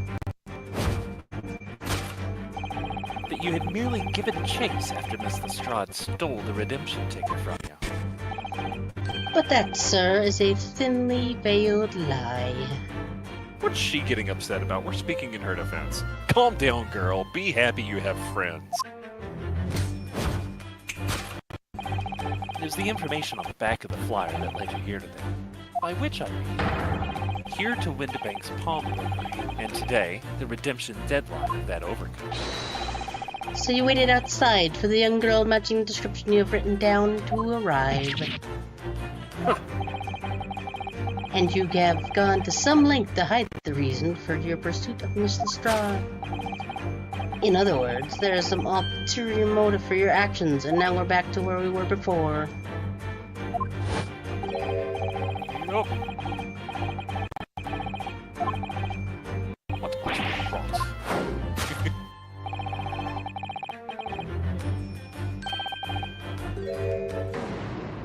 Alright, let's see what else we can do. What's a ferrule? It's the metal cap company found at the end of a cave, Mr. Naruto. Ah, the bit that makes a nice clacking sound on the pavement. Uh-huh. Yes, exactly.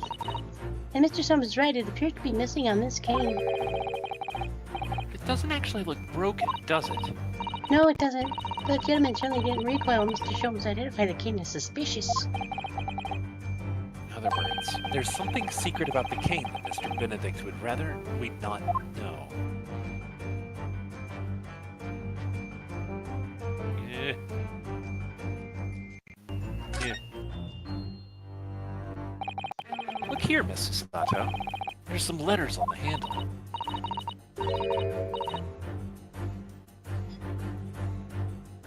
Ah, yes, those would be initials, I think. Alpaca General. Makes sense to me.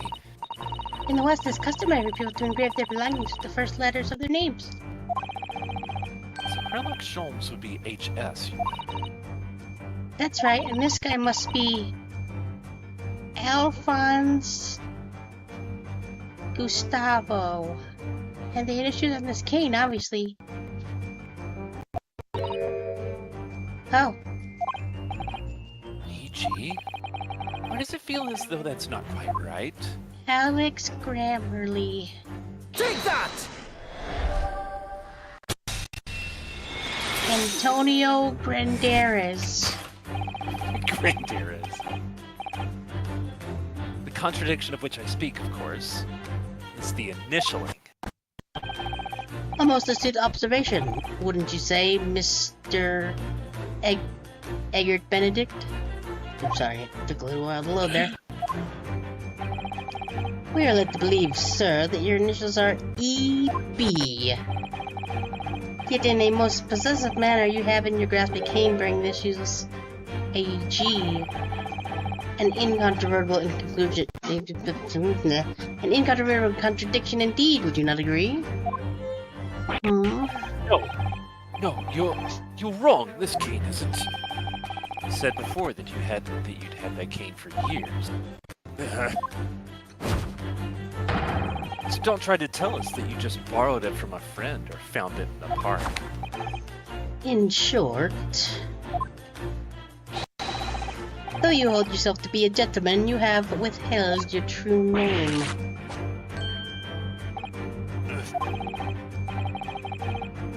And we're back to where we are.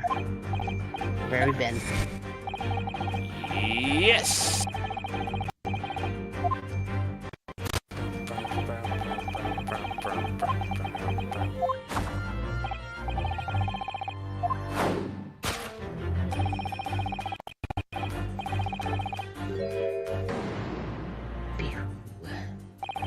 Let's consider the bare bones of what's happened here.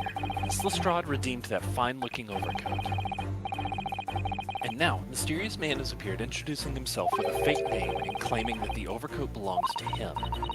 Well, we know that he actually identified Mrs. Trout from a written description, which suggests that everything else he's told us is untrue. So what we need to do here is somehow prove that the overcoat cannot possibly belong to him.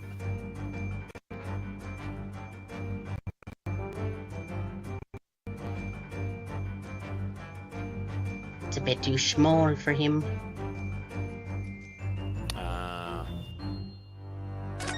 Oh yeah, and it did actually fit on Lestrade, so... Mm-hmm. Oh, the steam on the shoulder is coming apart. Look! So it is. Do you know, a moment ago when Mr. Benedict was surprised by something that was said, I thought I heard him make a rather strange noise. It sounded a bit like a tiny growl. I thought he was some kind of monster, but I guess this makes more sense. But now I think it was probably the sound of this seam ripping open. If you look closely, it does seem to be a very tight fit. The sleeves are stretched to bursting, and he wouldn't have a hope of fastening it at the front. If he were to run around in it, I'm sure the whole thing would fall apart. That I'd like to see. That gives me an idea for my next yaoi. Now is not the time for that, Susato. We've got a mystery to solve. It's always a time for yaoi, Mr. Daruhodo. How dare you? Sorry, no it's not.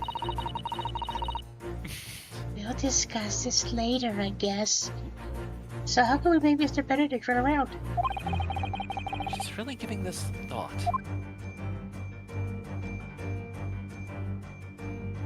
Present. Yeah, I guess so, huh? Down. The split seam, which you evidently would like to conceal, is the key to understanding this riddles. Oh, Yes, because the overcoat is rather obviously a poor fit. having forced it over your broad shoulders, the seam is already breaking apart. My yeah, it's okay. Chip now. Good? Are you okay? Yeah. My suspicions were aroused from the offset. Sorry, I had some chips in my pocket and I was going to eat one while we were saying things that weren't me talking, but then I was my turn to talk again and we kind of inhaled a bit of chip dust and we coughed a bit, but my suspicions were aroused from the offset.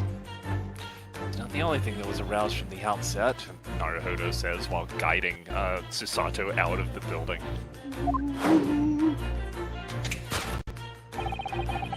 When you so badly lied about your name and so boldly waylaid this pickpocket. Ah, This catalog of untruths has all been for one very specific purpose. To steal the article that the young girl redeemed for Mr. Windibank.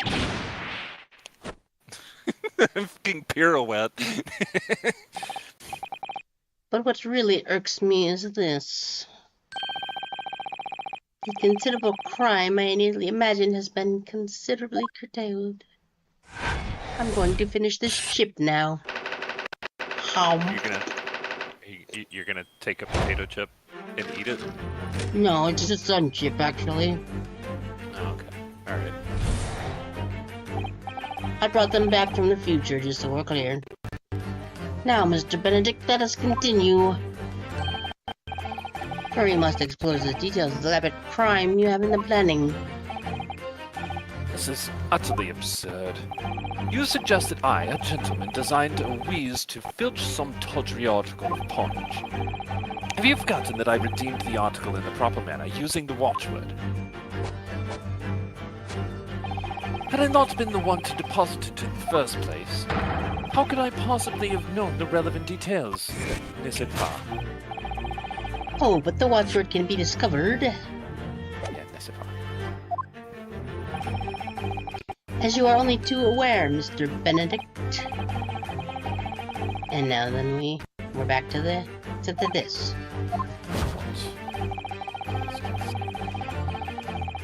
No, Nope. this is Slightly this is different new. now. Let us Yeah. consider how one might come to learn a secret watchword relating to the pawn property of another. Method is revealed by the council notice on the counter to which ours were inadvertently drawn. The direction of the deduction must change rather dramatically now, I think. Yes, no more talk of tunneling into the sewers. Which is a pity, because it all sounded rather exciting. Anyway, you can't deny that this mysterious gentleman did know the watchword. Yes, Professor. If you didn't know that word, Mr. Winterbank would never have been allowed you to... Bleh. Couldn't get the item without knowing that. Yo. Looking at it another way, if you did know that word, Mr. Winterbank would allow you to redeem the article whether it was yours or not. The question is, could this gentleman have found the watchword out somehow?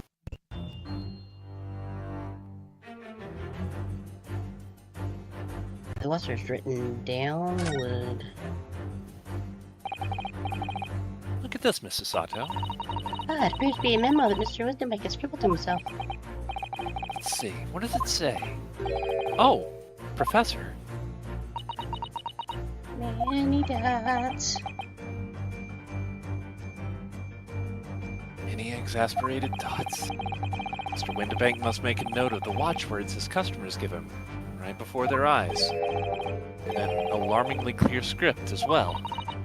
Oh dear, I don't know where to look. Who knows what other secrets I might see? What's That little photo on the left. Like this? next. Yeah. Oh, can't do it. Okay, never mind. It looks like it's just a cat. It's funny that the cat looks like it's in such poor, like the picture of the cat is such poor quality, and then the dog over here is just like fucking pristine. Bias much? Here. The method is revealed by the notelet on the counter, to which your eyes were inadvertently drawn. Yes, the broker here follows the same procedure whenever a customer comes to redeem an article. He asks the customer for the watchword and notes down the response uttered on a notelet he has to hand. Then he consults his ledger and learns whether or not the watchword matches that of the article in question. I would expect nothing less of a diligent pawnbroker, but his diligence clearly has its disadvantage. What are you talking about?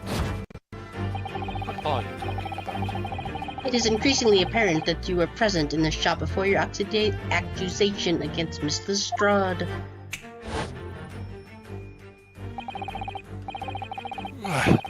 In all likelihood, you followed her inside, then observed her talking to Mr. Windbank. When the diligent broker made a note of the watchword, as is his common practice, You observed him writing the word professor on the notelet beside the ledger. and that, sir, was the master plan you devised to steal the pawned article from the young Miss Lestrade. Master plan? Which brings us at last to the final chapter of this lurid scheme. Why would you go to such length to redeem that particular article from this pawnbroker? Are you quite serious? For an ill-fitting overcoat hardly seems to justify the effort, much like a worthless music box disc. But naturally, you had very good reason to make them yours, didn't you, Mr. Benedict, if that is your real name? I have no idea what you're talking about. Allow me to present a rather interesting piece of evidence. You see, this picture postcard tells us all we need to know. The articles we're talking about are the overcoat and the music box disc that was in one of the pockets. Which, according to Mr. Windbank, isn't even worth a penny. Yet this man went to such lengths to steal them. Why? Wonder if perhaps we already have the evidence for you to explain it, Mr. Naruto. Could we? Really? Better have a thorough look through the one piece of evidence that we've collected so far. Take that!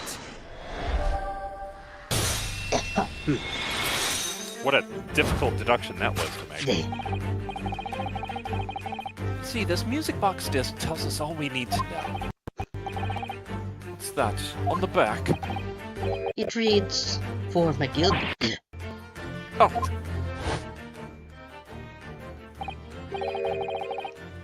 Mr. Magnus McGilded, the unfortunate philanthropist who perished in curious circumstances at the Old Bailey 2 months ago. A prominent man in London, though his loan-mongering demonstrated distinct lack of scruples. So, you're an associate, aren't you? Or perhaps a subordinate? Mr. McGilden was a man of unusually small stature, in fact. I said that wrong, but it's okay. In fact, he was precisely the right size for that overcoat that you've squeezed yourself into. Ugh! Your true identity remains shrouded in mystery, Mr. Eckert Benedict, if that is your real name. But the final conclusion here is crystal clear. The reason you came to this pawnbrokery today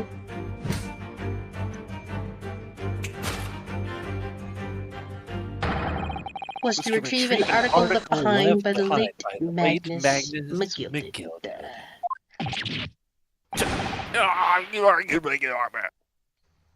I spin when I'm upset.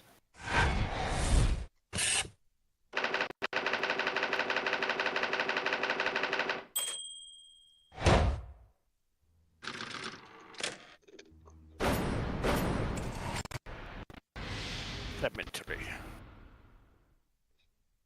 Hooray! We did the thing. Well, well, Mr. Magnus Gilded. Not a name I expected to hear in these circumstances.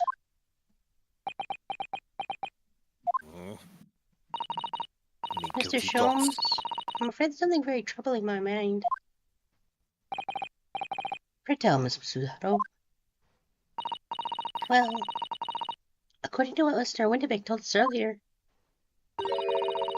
today was the final day on which the old coat could have been redeemed, was it not? Yes, ma'am, that is correct. Today would be precisely 2 months since it was first deposited. Well, today is the 15th of April, so 2 months ago today. Would have been 15th February, sir, that's right. It's all carefully recorded in my ledger. Deposited at 10:30 p.m., I see. What? But that suggests Yes, 15th February. Is precisely the day on which the omnibus murder took place. and 10:30 in the evening. Precisely the time at which the terrible events were unfolding.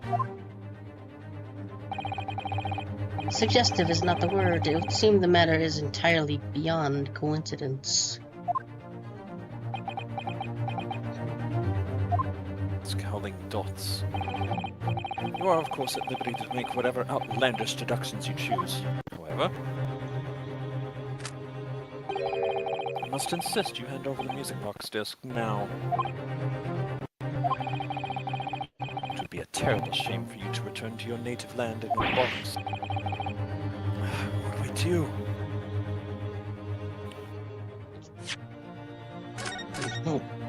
I save.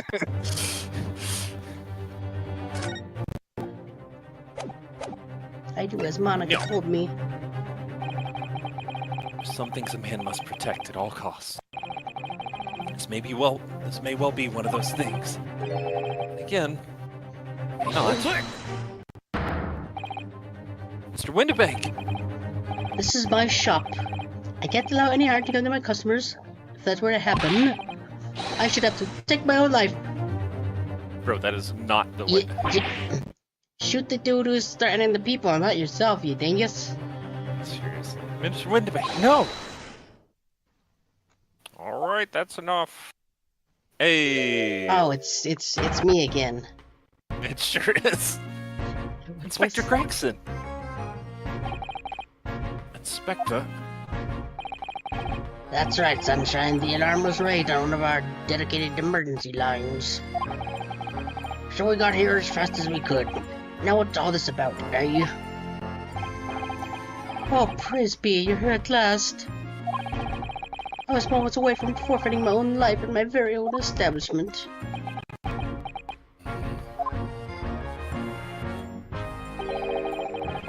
It seems you have the upper hand.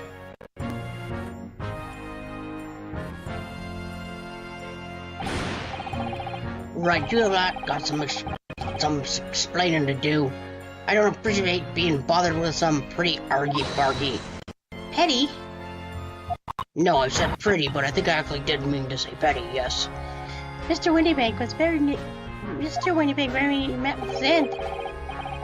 Yeah, by his own gun, as far as I can tell. Oh dear. And the whole Britain could meet with its end if I don't get to the bottom of the case I'm supposed to be working on. What? What on earth is the case, Inspector? Spare no detail, Gregson. I might have said a little too much. No matter, it's nothing to do with you lot. Anyway, sir, you're gonna have to come with me down to the station. Me and my fries, my chips, my fish, whatever this is. But of course, Inspector. He's getting away. Get after him, lads. Whistle the beat officer, too. Sir!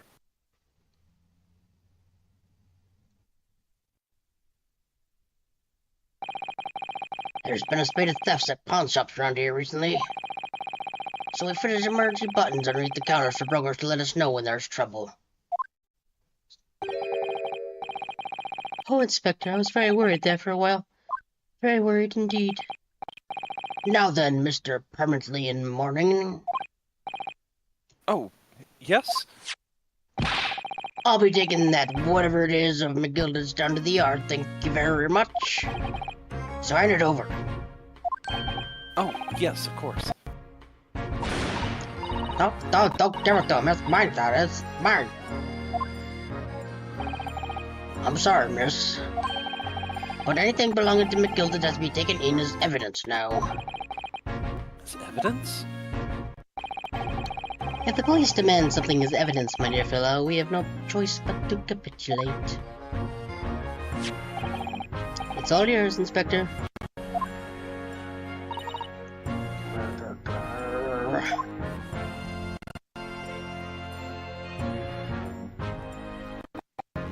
So we handed Mr. McGilded's disc over to Inspector Gregson. We're summarily turfed out of the shop and onto the street.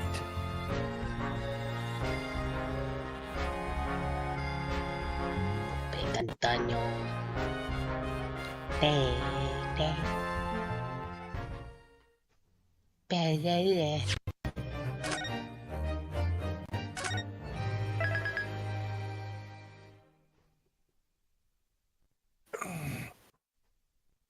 Not gonna lie, it's been a very short one for me, but I'm a bit tired. I assumed that you have things that you were probably going to follow this up with, so I think I might pass the... Or did you? I didn't have anything planned, but I can do things. Oh, okay. There are things I Well. can do. Maybe play well, some Sonic racing again. I don't know for sure actually. I suppose I will pass the torch over to you, though. And yeah, rather than like raid out, I guess I'll just encourage everybody to go hang out in your stream. Okay. Or you could Uh, just raid my stream. I sure could. I mean, Sure, so I'll have to let's- figure out what I want to do and then set up another YouTube stream for it, just so that they're separated. Is that what I want to do? What time is it? 3:40. Is 3:40 for me, anyway. Yeah.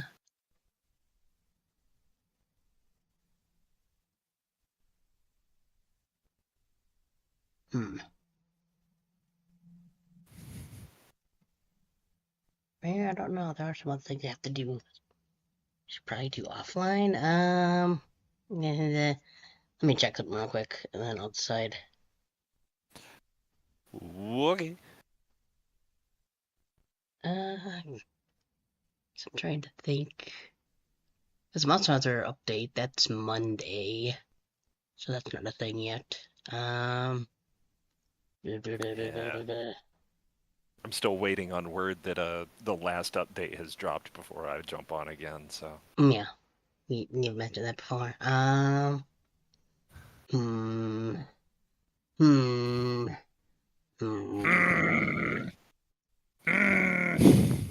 Yeah, I don't know. Maybe let's just. You put me on the spot here. I don't know what I should do. sorry.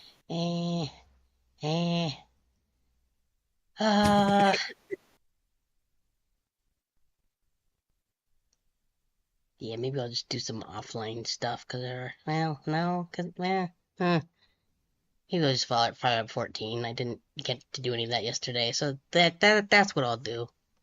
I'll do a Final Fantasy. I'll just need to set up some stuff for the YouTube side of things. I'll probably take like a 10-minute break or so, but Okay. I apologize for putting you on the spot like that. you're good. Yeah. Let me just come But over okay. here. We don't need this going anymore. So we can Are you just gonna that. Are you just gonna do like an AFK break, or are you gonna like Yeah. kill stream and start it back up? Oh, okay. No, all I need to do is just like stop the YouTube stream, make a little. I don't actually have this. I'll figure. I just gotta make like the YouTube thing and then do that. So it'll just be maybe like 10 minutes of like just a break. Run the ads a little early maybe. And figure all that stuff up behind the scenes. And then come back and do that. Okay. Anyway, if anybody in my chat, be sure to follow Lizarius. He does stuff and things sometimes even. It's pretty great.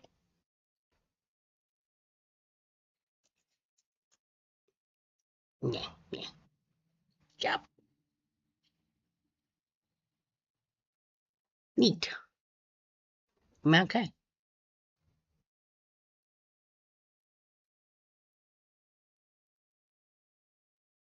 Yeah, it's got some music on it though, so that's pretty cool. I'll pop over there. Actually, no, let me stay here until you're done, because I don't know if I actually have the Discord audio on the BRB screen. But I'll talk to you later. Bye. Okay. I'm gonna go bloop out of the call. Okie dokie. Bring OBS back up. So yeah, I will. The one we've been waiting for. The one foretold in the prophecies. Oh my god, the Lizarius is raiding me? Yup, Who could have seen it coming? Anyway, you did the shoutout not work? Why did it not?